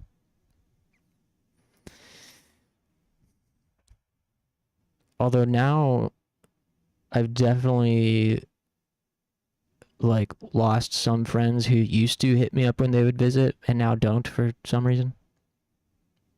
Fucking fake ass friends. That's honestly a couple years in the past by this point. I'm over it. Mostly, kind of. My real friends still hit me up, but yeah, I think there's something about where I live that once people move here, and you hang out with them a couple times after they've freshly moved here, you never hang out with them again. Unless you both have a friend that's in town visiting. And it's like, why is that? I used to say that I would see my friends that live in town more if I didn't live here.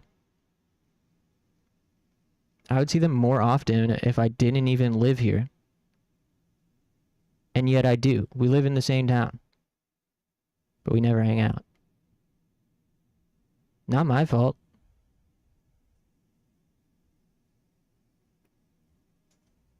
I tried, but I gave up trying. My friend who tattoos me is coming along, so it won't be a total bust. I just saw his IG post. He always hangs out with our one friend who I fucking hate now after learning he's a sex pest. Ah, fuck. That's lame. But yeah, I mean, I have a couple friends that I would consider, I guess, like real friends that still play in touring bands. And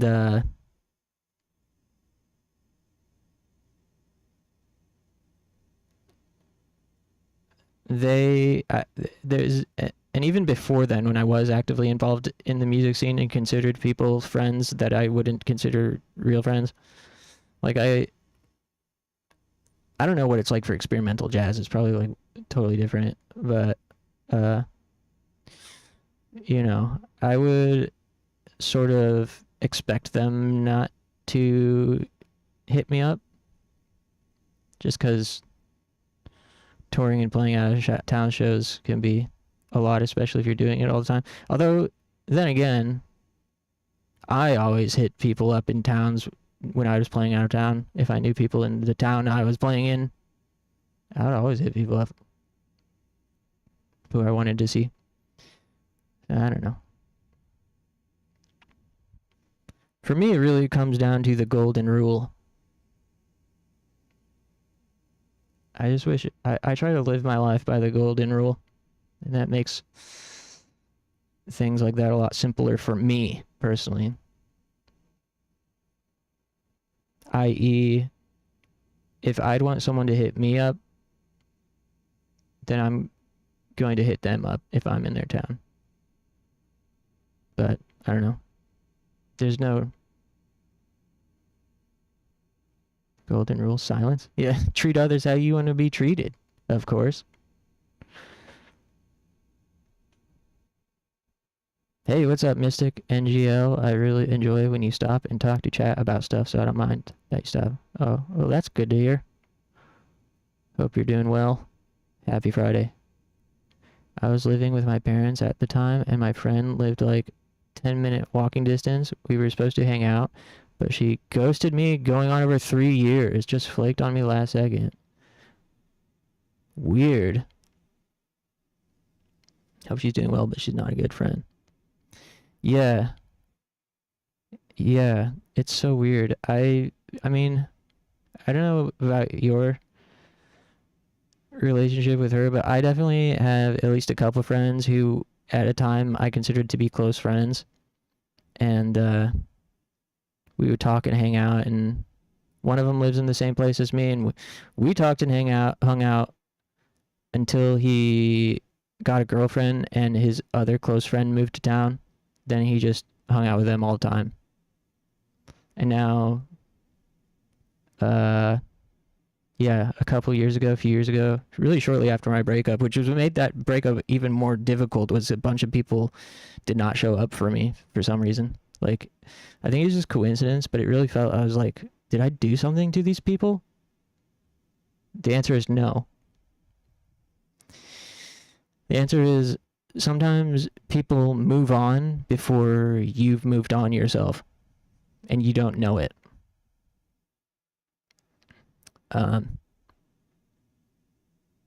whether it's personal or not, the impact is the same, right? In a way, it is personal, regardless. Anyways, I had one of my friends who I considered a very close friend who didn't live here, and doesn't live here still.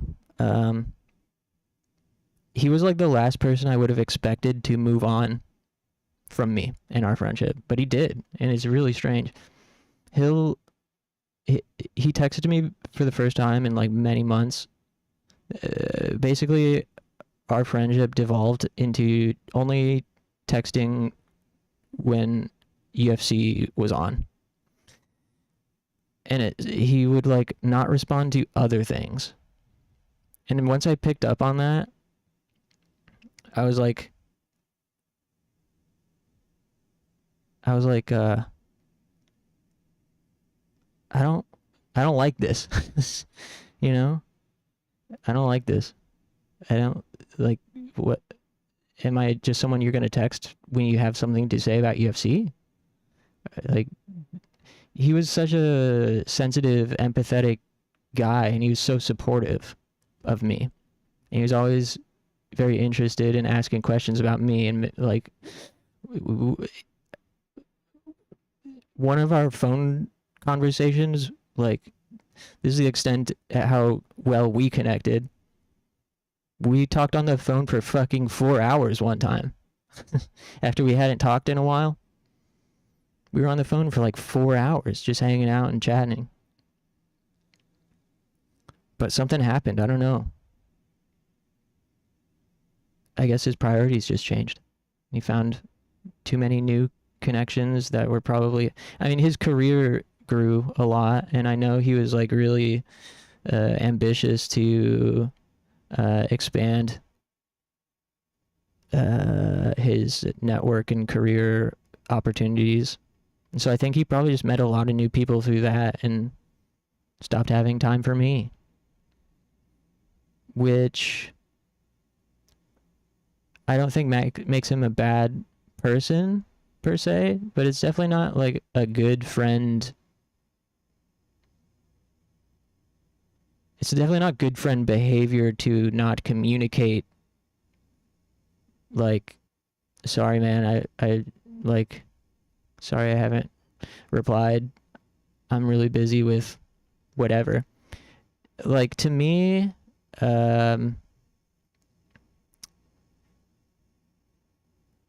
I give people a lot of room. Like, if someone doesn't text me back, it's fine. But when it becomes a pattern, it's hard to accept the truth that the person doesn't care about maintaining a friendship with you anymore. And I still make excuses. I still fall into the trap. Every time I tell myself I'm not going to reach out to him or whoever, I still trick myself into thinking it'll be different if I just try again. And I'm like, it's okay, I'm going to try again and just be open. If he doesn't reciprocate, it's fine. I understand. I'll take the L. And every time I'm disappointed. Like, I sent him a picture of him and our other buddy who also ditched his friendship with me, who we used to be super close. Because I couldn't find a picture of me and friend number one from a visit he did like years ago. But it was his birthday, so I sent him the picture, and I was like, hey, I couldn't find a picture of us from this day, so here's a picture of you and friend two. Happy birthday, buddy. And he hasn't replied. It's been like a week. But he was just texting me like days before that about UFC.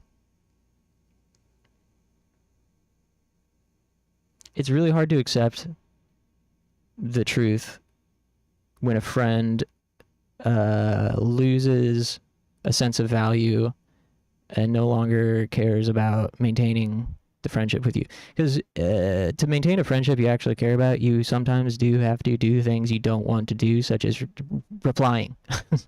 Where the golden rule comes into play for me is if someone messages me something and I don't reply out of laziness or because I'm busy, it'd be easy to just never reply to it because it can be difficult to reply to somebody, regardless of what it is. But anytime I feel myself like noticing the days are going by and I haven't replied, and noticing myself thinking of it as a chore, I think about situations I've been in where the person hasn't replied to me, a friend, somebody I consider a friend or a close friend. I think about how it feels for me to be in that situation, and I'm like, I need to reply to this person because I care about our friendship. So even if it seems like a small thing, it's probably fine. They're probably not really thinking about it. I need to make sure that they understand I'm still invested in the friendship. So I'm going to sit my ass down and reply.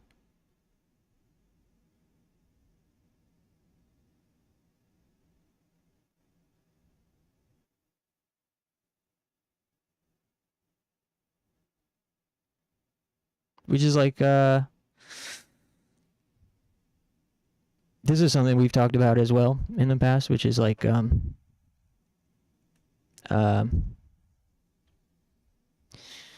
how you can recommend a show or a song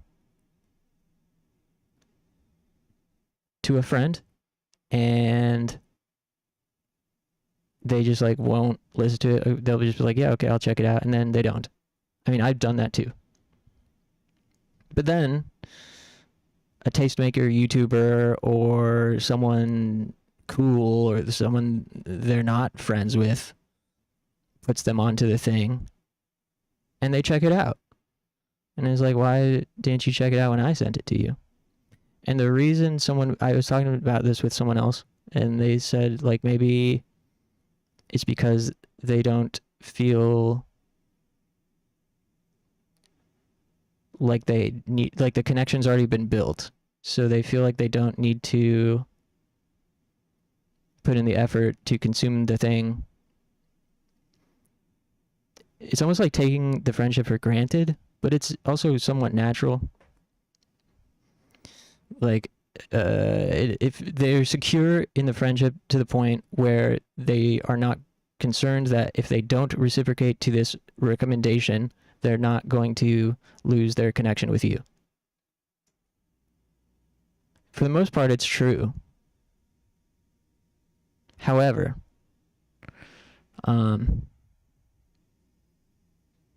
I think some people don't even realize they're taking your friendship for granted, and you might not realize when you're taking friendships for granted either. And I think what I try to think of with the friends that I've lost connections with, these close friends that I was just talking about that stopped investing with me, I feel like the most charitable angle for me to think about it is they are simply taking their friendship with me for granted, or they, maybe past tense, took it for granted. Because really what I want is to just let it go. Like, okay, they're not friends with me. And be like, if they were to try to reach out to me, at this point, it's been so long in such a pattern, I feel like the justified thing for me to do would be to not engage and not reciprocate at this point. Like, well, how can I trust you at this point?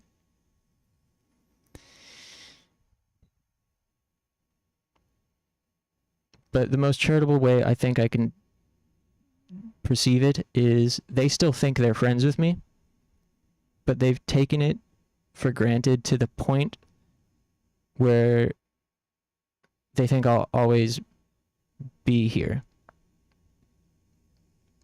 So they've been living their lives totally in a different direction, and they don't feel like their friendship with me is something they still need to invest in to the same degree, but they still think they're friends with me when they're actually not. Like, based on their own actions, there's nothing that tells me that they are friends with me anymore. But yeah, if I try to apply the same logic of a friend not reciprocating to a recommendation, I can also apply it to their actions, which just means that in their mind we're still friends, but they don't realize they're taking me for granted.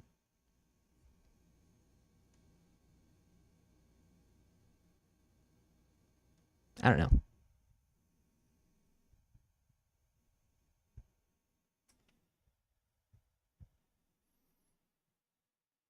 I haven't seen one of my best friends in like 2 years after he started dating a new girl. Yeah.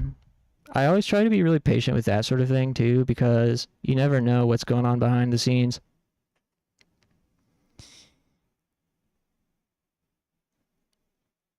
The person could be controlling or abusive. That was part of my situation. I had lost contact with some friends due to a controlling and emotionally abusive relationship that no one knew about.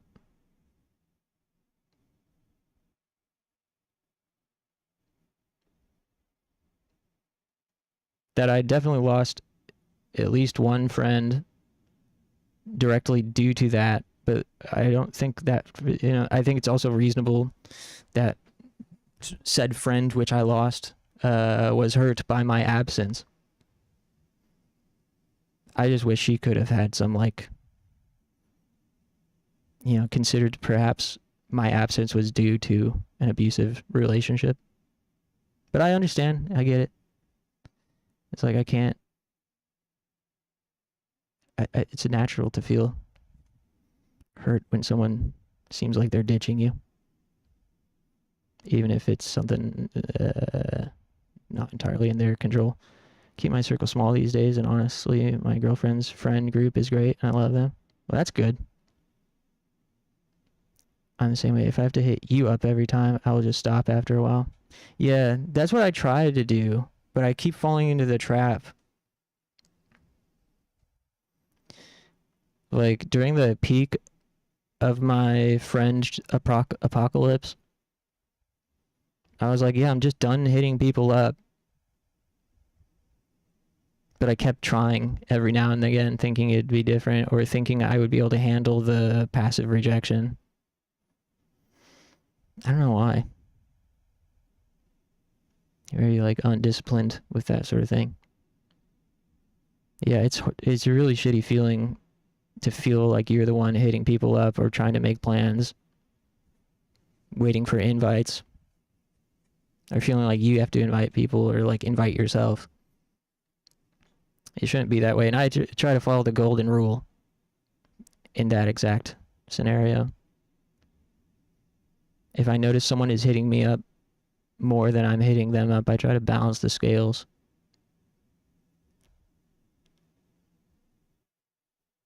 Since I know what it feels like. Have you ever had a talk with one of your friends that were taking you for granted? Well, yes and no. One of them, yes. And he didn't. I mean, he was the friend that I did talk to about it, though. He was never really great at that sort of, like sincere, like, emotional intelligence thing, which is a problem you run in with guy friends a lot. It's hard to talk to guy friends about stuff like that. And it's also a weird thing to hit someone up out of nowhere. Because in your mind, you don't, for me anyways, as a person that doesn't want to upset people or get into confrontations, like, what should I do? Like, text them, say, like, hey, I feel kind of hurt because it feels like you're not, like, really caring about your friendship with me. Like, then what? What if they say, like, what if they get offended? Like, dude, you don't even know what I've been up to. Like, you don't know. I think it's something that could really make someone feel defensive without an initial bridge first. Like, the bridge was burned already. And, I haven't, it's really hard to jump right into something like that without some kind of, like thing already happening, like catching up with the person. I haven't even been able to catch up with these people. So, yeah, I think if it gets to that point where it's like I feel like I need to talk to the person about taking me for granted, it almost feels like the ship's already sailed. Especially if it's been going on for multiple years. It's like too late now. But I don't know. I don't think I have the capability to commit to closing doors on people. If any of those couple of people that I've been talking about were to hit me up and suddenly like communicate that they are ready to reconnect, then I would definitely talk to them about it. Definitely. Be like, man, I was kind of hurt there for a while. Definitely. But for me anyways, it can't be like out of nowhere.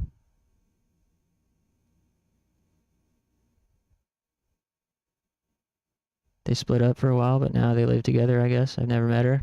I isolated myself when I was with my ex because she'd just text me when I'm coming home. When am I coming home if I hung out with my friends? Oh yeah, my ex would do shit like that. One of our first fights was because she picked a fight with me because I was out like, I don't know, 15 minutes later than what I had said. She'd be like, yeah, when are you coming back? And it's only like 10 p.m. or whatever. I'm out with the fucking boys and whatnot. I'm like, yeah, I'm heading to the train in, 10 minutes. And, 15 minutes pass. And she texts again. I'm like, oh yeah, we stopped for some pizza. And then she just could not help but escalating it. And yeah, she would do that all the time. Anytime I was out by myself. It's horrible. Really bad. Even if I was at home and didn't reply in time to her, like, made up criterias. If I replied a minute too late to a text. I'm still a hermit and it's hard to get out of that habit of feeling pressure from the GF about hanging with my friends, but she does encourage me to do that. Like that church show I went to, she was like, go have fun, I'm good on that. That's great. Yeah, that's what you need. I mean, I also have room for some empathy towards people with attachment anxiety or like separation anxiety. But there's a difference between an explanation and an excuse. So I can certainly accept the explanation that people maybe have their own trauma or whatever that causes them to be shitty. But it's still not nice.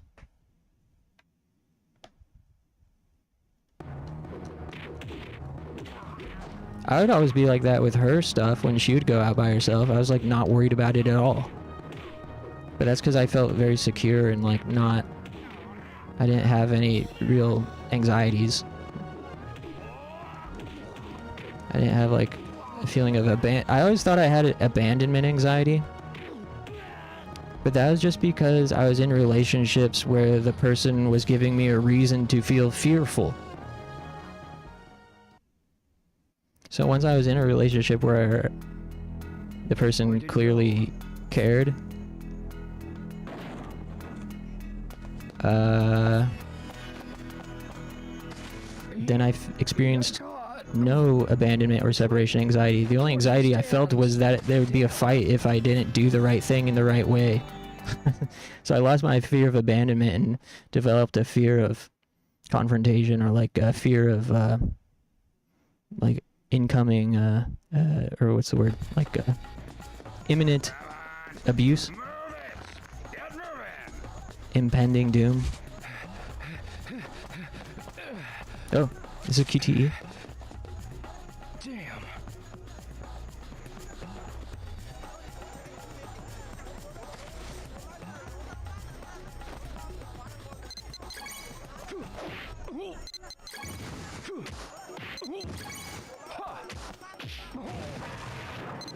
Whoa. Damn.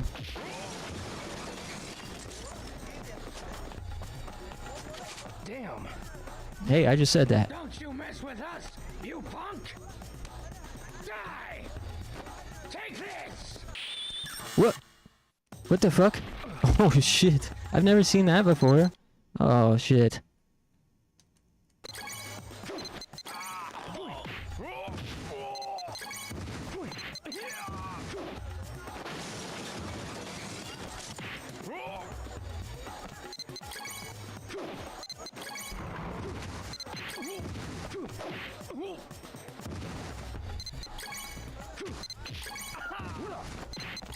Damn.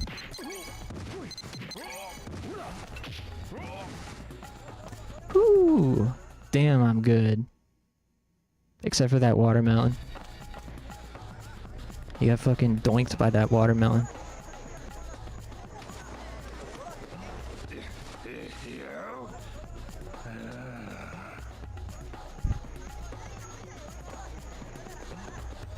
Alright.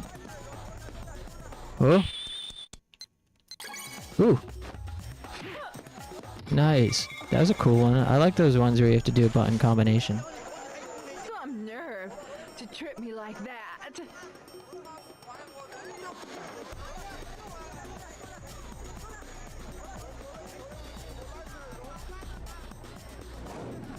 Come, we'll have some fun. Guys, get him!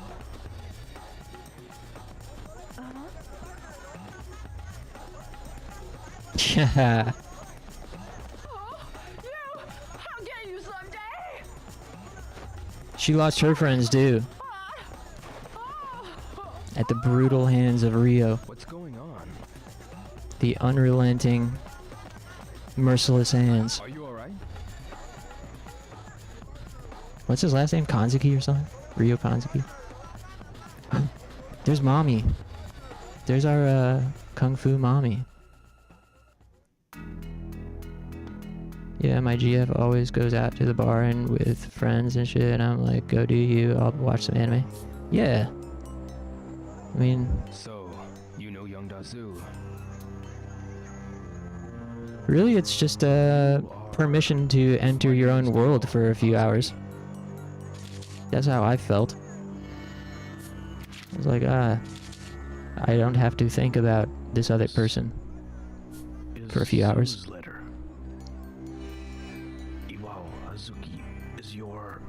Hazuki.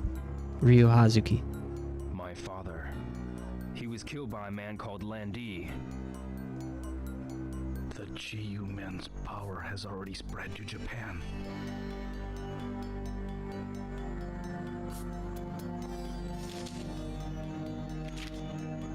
My name is Zhang. I work closely with Zhu. Where is Zhu? At the moment, I don't know where he is. He has hidden himself from the Chiumin. The Geoman is after him. What should I do? There is one thing you can do, but it is very dangerous. Oh shit. I'll do anything. Then go find Ren of Heavens. Ren of Heavens? The man hunting Zhu is Do Nu of the Yellowheads. Don't you? There's a man who's been a rival of Do Nu. He may have some information. Damn, I really gotta stand up. Heavens. Yes, I'm late. Aberdeen is where the Heavens is based. your ex was hella controlling. Meanwhile, there was me being fine with my ex, reminiscing about her exes and hanging out with them and getting weird and high. Well, like you were like you had stayed friends with your ex and you were hanging out. I never had that experience of staying friends with an ex.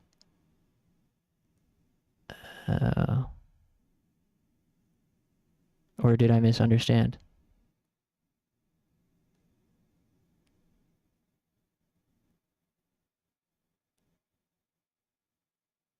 Or do you mean while you were dating, your ex would reminisce, your partner at the time would reminisce about her exes and would be hanging out with her exes while you two were dating? If that's the case, fuck that. Yeah, that'll instill some fear of abandonment for sure. And if you're like me, you'll start to think you're the problem when it's not you. One of our friends is doing that shit to his ex right now that he's trying to get back with. He like brought his other ex to the bar in front of her to spite her. What the fuck? I don't get people, man. I just don't get it. I just want to chill and be nice.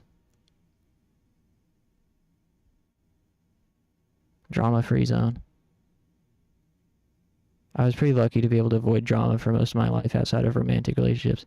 She broke up with him for lying about his gambling addiction. And he's acting like he's the victim. Ugh.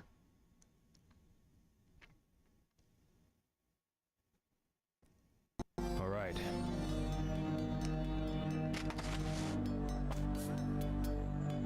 Thank you very much. Ren is a dangerous man. Be careful. I don't understand what's happening in the plot at all. Are we still looking for the guy that killed our father?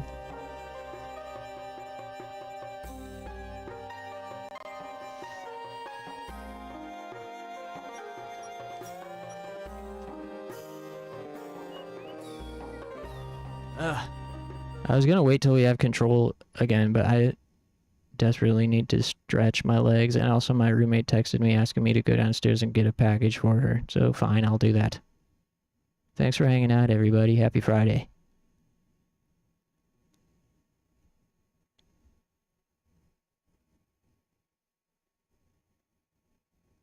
I'm glad we have a safe space here to chill and chat, play some games. Hopefully escape reality for a couple hours. Oh, that's a great idea. Ancient Bones just redeemed Hydrate. Happy Friday.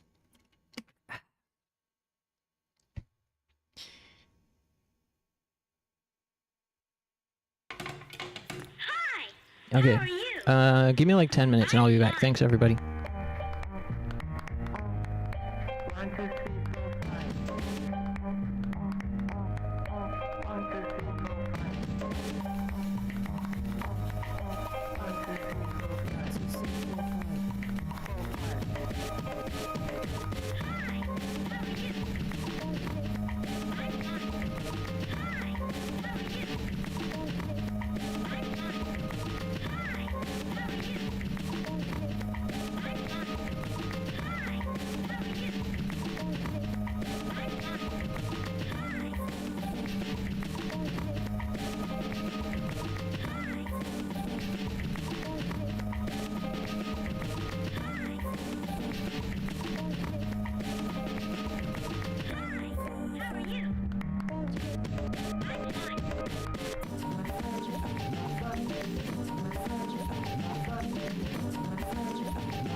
try to fight this love. How dangerous can it be? No, the odds are so unfavorable, and honesty's forsakable. So many room for safety. Run from the danger, falling in love like this. Danger, falling apart in the hands of another. Danger, falling in love like this. Cold, tranquil in the dark. So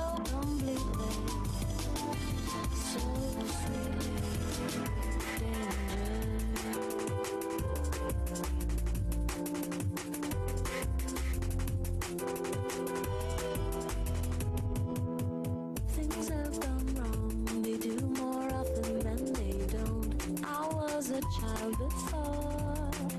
A soldier in defense. I'll take the lead. I've gone so far for lesser gold. I wanna notice that by your side. I don't wanna try to fight this love.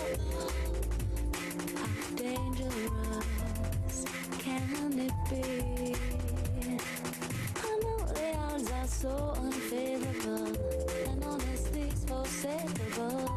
So many run for safety from the danger, falling in love like this, danger, falling apart in the hands of another. Danger and falling in love like this, cold sweat, craving the dark, so completely, so sweetly.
Alright.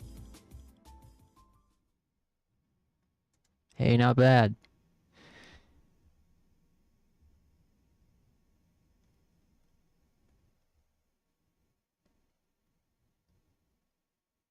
And we're back. Everybody good?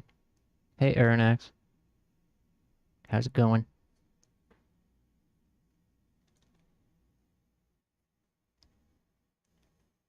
Phew. Man. I noticed while I was up, I'm pretty tired. I get extra tuckered out after rambling. Eating a snack. Nice, what you got?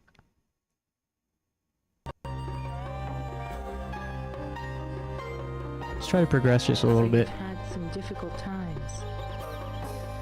I think tomorrow... Zoo's whereabouts? Wren of Heavens might have some information. Wren of Heavens? Tomorrow I want to play more Twilight Princess and Are you Signalis. planning to find Wren? He's the only clue I have now. Don't. You're needlessly risking your life. I really need to find young Dazu. Damn, Ryu's about to disobey mommy. My father's death. You still don't understand. Martial arts are used to protect people's lives. If you use your fists otherwise, you will walk on the path of evil too. This is a great Why track. don't you just leave me alone? I don't want to cause you any more trouble. Italian Ice, cheers. Do as you wish.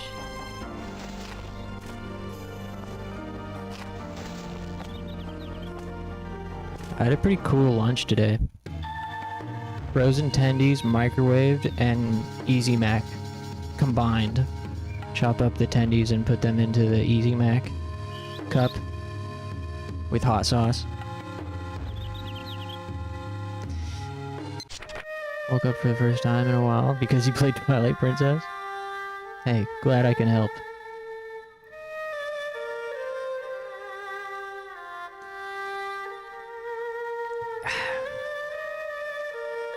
Just saw a Pulse 2001 trailer.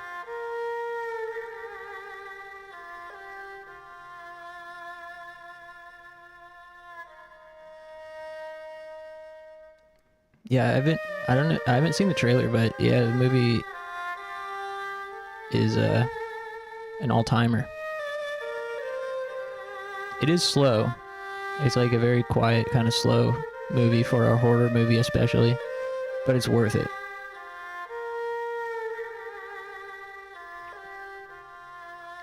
If you go in for the vibe, you won't be disappointed, I don't think.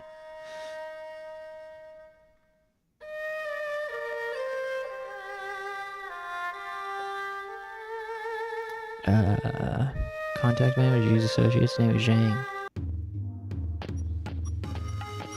I have much issues with slow movies.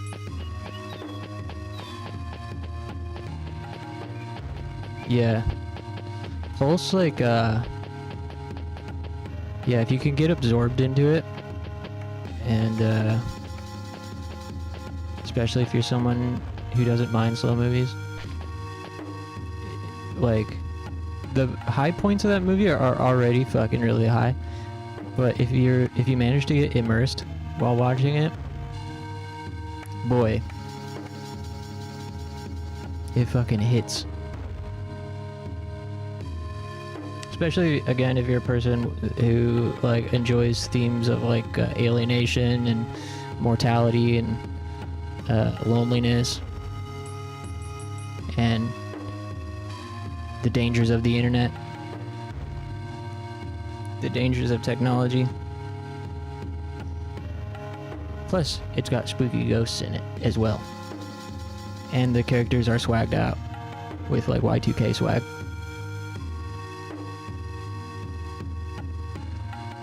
I like Lily Shushu for those reasons.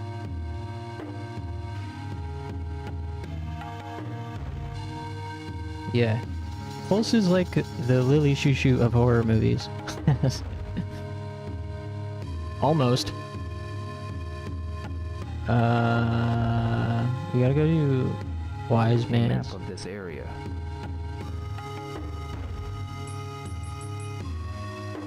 We gotta go to Lucky Charm Street. Right here.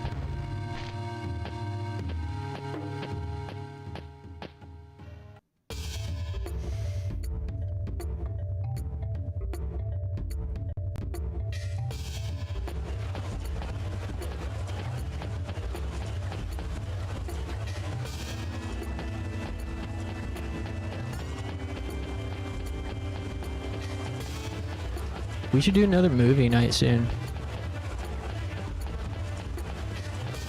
I don't know what. Maybe audition.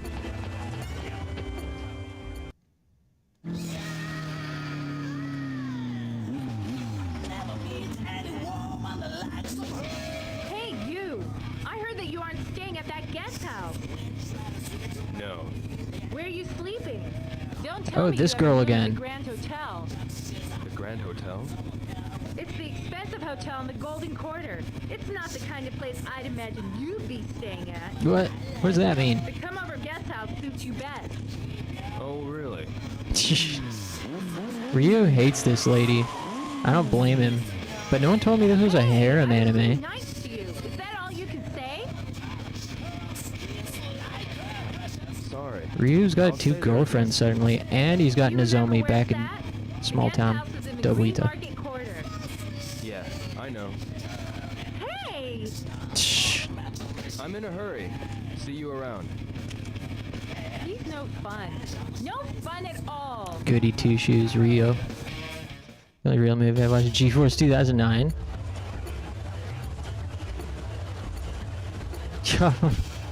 Bruh. The guinea pig got a motorcycle. Dude, this looks amazing. Dude, the guinea pig got a bulletproof vest on? And tactical gear? Damn.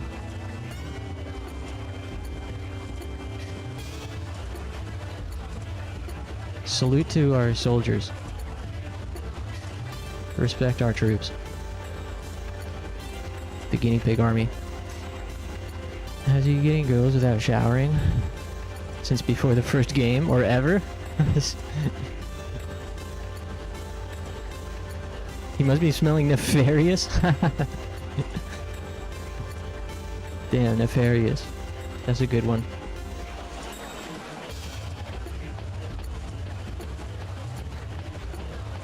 That really is the next evolution of Diabolical. We need to buy these stocks early on Nefarious before it becomes the next Diabolical.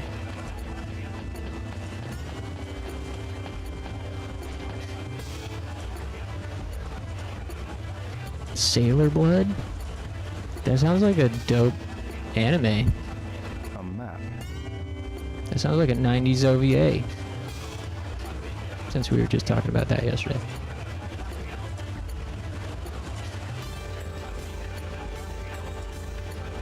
Girls aren't able to smell piss. Well, we are in Hong Kong, so you don't know where it's coming from. Sorry. I mean, any big city. It doesn't have to be Hong Kong.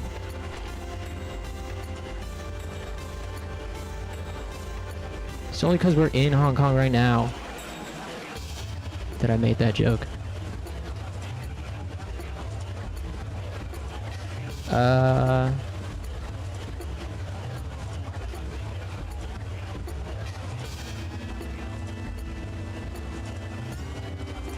We gotta go to Aberdeen, I guess.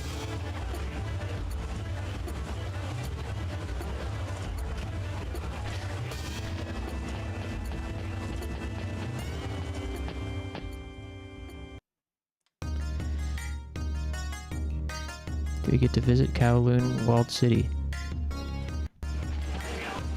Maybe.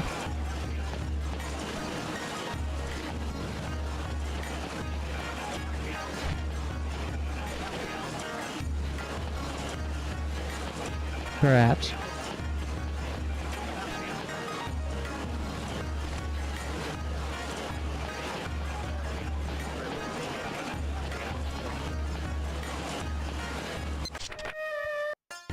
Excuse me. I'll ask some...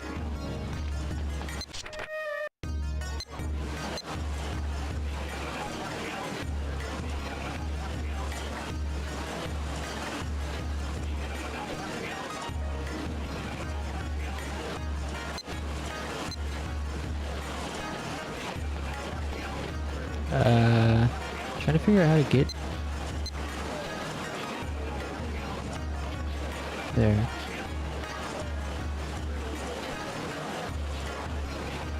I think we gotta go up around.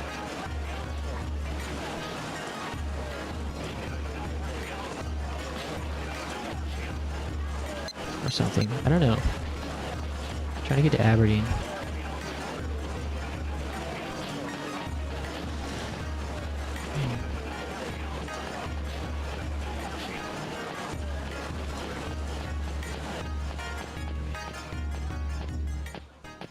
Someone needs to challenge like Kowloon's Gate for PS1. Yeah, I know, right? Someone is. Someone's been working on it supposedly, and it's someone we can trust. I forgot his name off the top of my head, but he's done a few translations that we've played. In fact,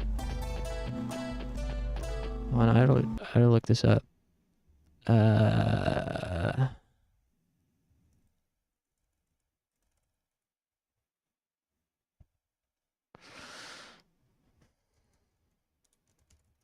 Yeah, Kowloon's Gate and Desperia are ones that we really need. Or I was curious because there is like with RetroArch you can get a plug. There are a couple plugins to like do real-time translations for games, but of course it's machine AI translated. But it's something.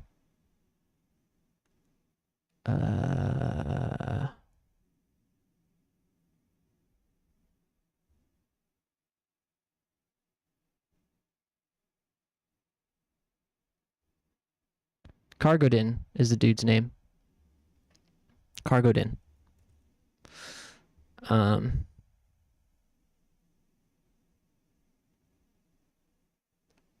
me see when his last update was.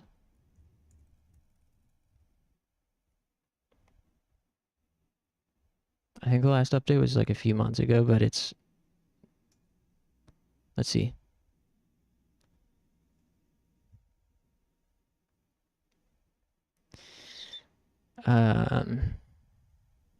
So He led the fan translation work for Napple Tale, which we played a little bit of, Planet Laika, which we also played a little bit of, Iblard, which we finished on stream. He did Linda Cubed, which we also played a bit of. That was one of the first games I streamed as Angel Wing Zero. So this is the update for Kowloon's Gate. Storyline is 100% translated and proofread. Graphics done, subtitles prepped, but not inserted. Last update, April 5th, 2025.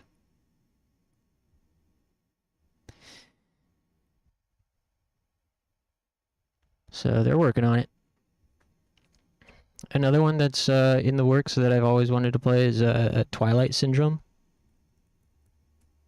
on PlayStation 1. Some fella is working on that. I don't remember his name either, but as far as I know, he's not like he doesn't have a name the way that Cargo Dan or Hilltop do.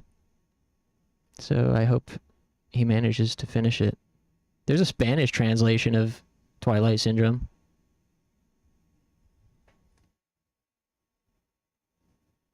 Sounds like it's pretty close. Yeah, seems like it. Apparently Desperia, people say is going to be really difficult, and why no one's done it. I can't remember why exactly. It has something to do with... Forget I said anything. This is pointless. I don't remember the details well enough.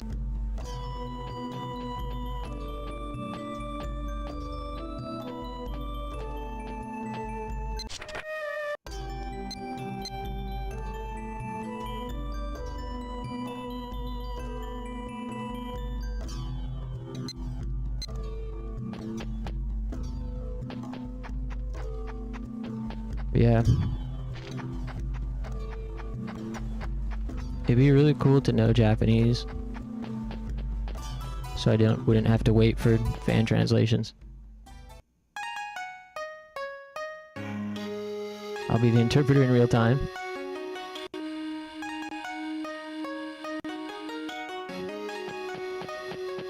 Would you really? That'd be kind of funny. I feel like that'd be a lot of work for you.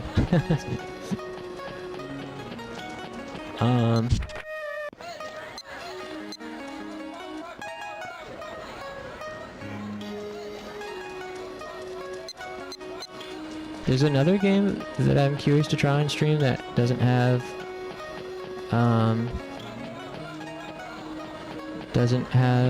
a fan translation, called Phase Paradox on PlayStation 2. But I learned recently that it actually has English voice acting.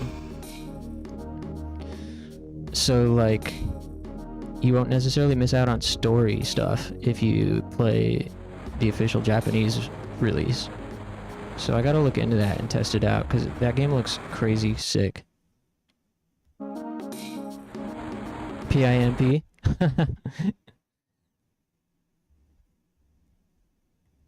And I just cannot stay on track playing this game this past week.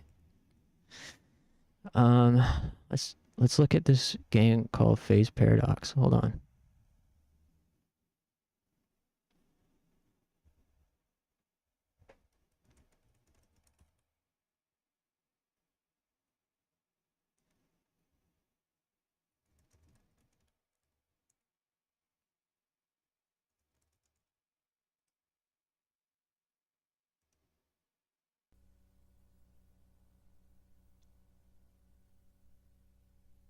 This is Captain Nicola Michaud to Gallant.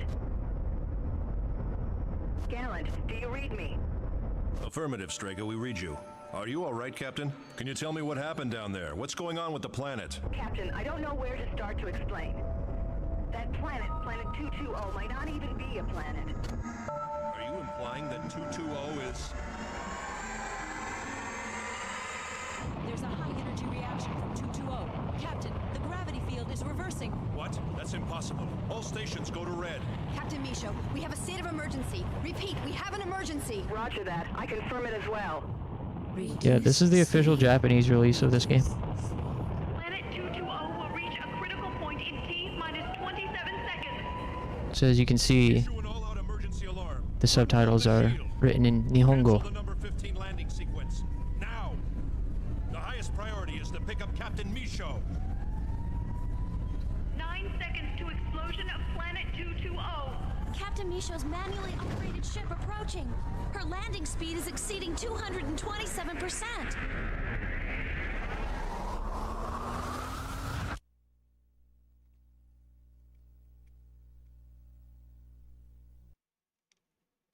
Come in. Lance, do you copy? I think my comm device is shot. Try yours. Lieutenant Lance Fuller, please respond. Let us know where you are. Nothing? Should wait here. I think something's gone wrong with this ship.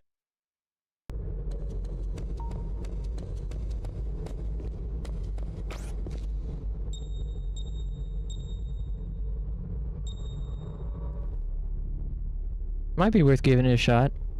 You know, worst case scenario, whip out the Google Translate. If there's any text that needs to be. What happened? There's too much damage for Planet 220's explosion to be a factor. Yeah, I'd have to figure out the menus. What caused this? Yes, sir.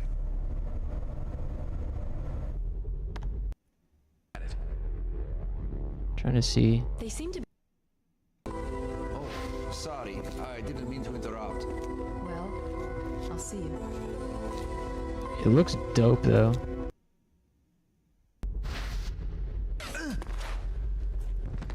Looks right up our alley. Yuma, stay where you are. Don't move. Well, they use English VAs for Japanese only game. Shh, quiet. Yeah, there's some others like that too That was too close. that I'm forgetting off the top of my head.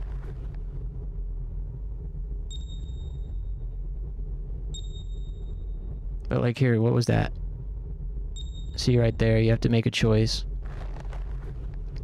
There's some decisions to make in the game where we would need either a guide or a Hold your fire. translation service. Don't come in here! A woman? I'll look into it. Give it a test. But yeah, I mean, there's a lot of story. It's a lot of dialogue cutscenes. It's like an adventure game. With some survival horror elements.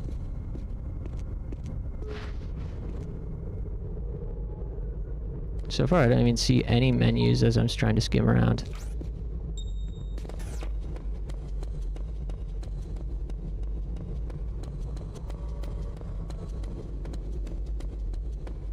I don't see any...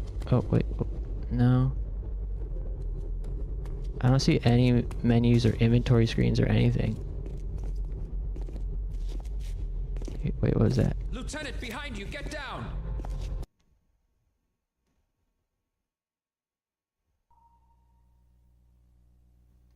I don't even know what this is. Loading screen synopsis? I'll check it out. Give it a little test spin off stream. Make sure.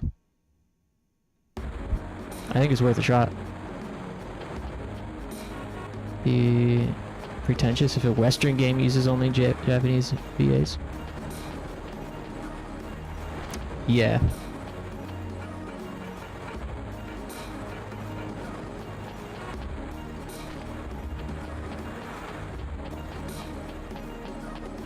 There's a...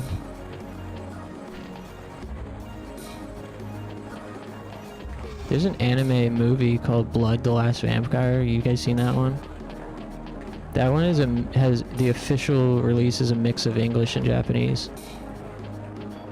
So Japanese characters speak Japanese and the English characters speak English. Or like the American characters or whatever.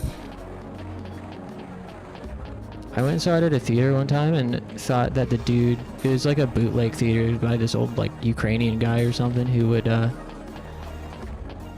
essentially just torrent movies, and he had this giant, like, it was like a real theater. He has this big, huge projector, like movie theater appropriate size projector, and he has these theater seats that he got.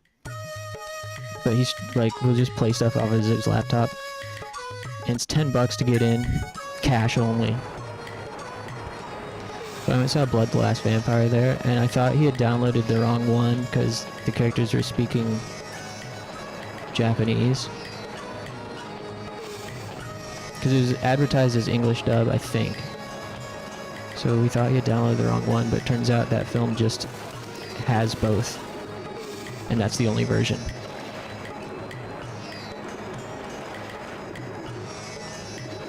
A map of this area. Where's Queen Street? Queen Street.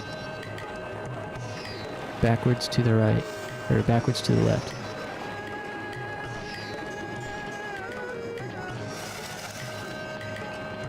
Phew! I gotta log off soon.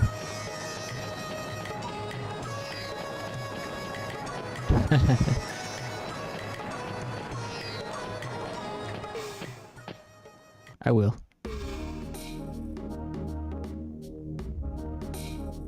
Once we get to a good stopping point. And maybe progress just a little bit. Otherwise we'll never finish this game.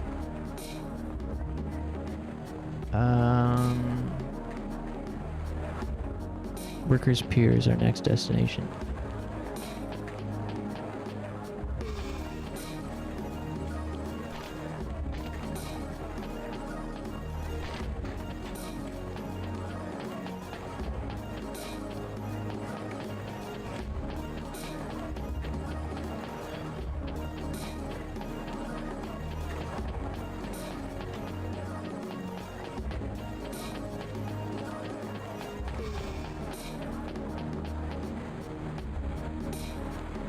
Map of this area. Oh, damn. Behind us.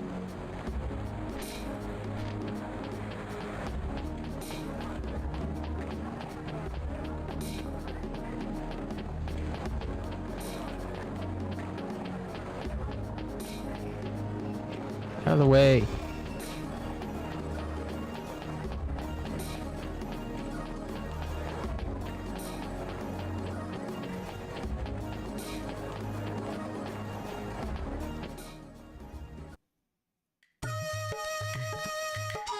UFC tomorrow's gonna be sick.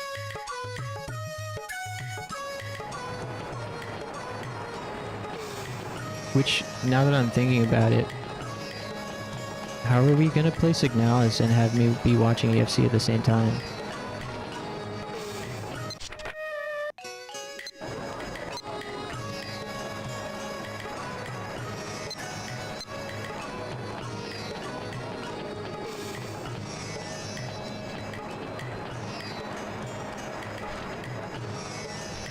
We're looking for a couple of boat captains.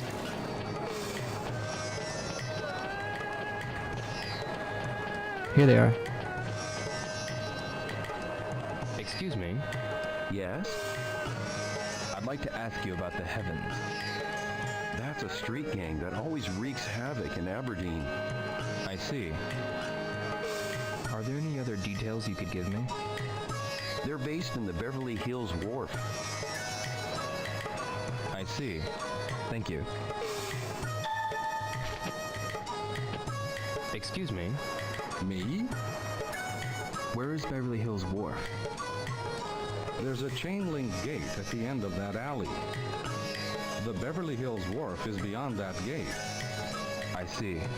Thank you very much. Thank you very much. It's funny, I ran past this earlier. Beverly Hills Wharf. Ren is here. Who are you? This is no place for strangers. Uh-oh. Get lost before you get hurt. Yeah, what the hell is that?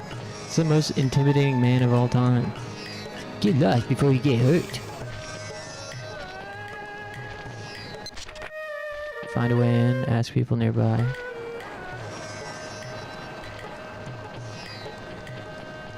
Signalis late at night. Well, that's the problem is UFC goes late. Like the main card starts at 10. So the main event, typically those events are done at like 1 a.m. or later.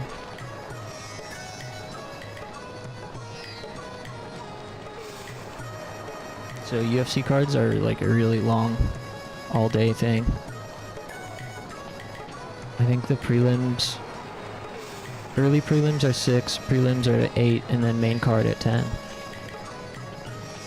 And then the event will probably end at like 1 a.m. Eastern.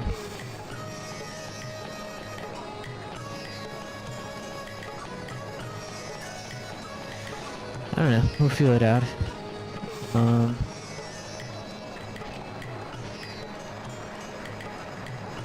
But I'm at the point where I can't feel anything. So I'm gonna go ahead and head out for tonight. Thanks for hanging, everybody. It was a great time. Thanks, Clover, Bones, Moldy, Aronax, Mystic. Thanks, Funky, A2, Ness.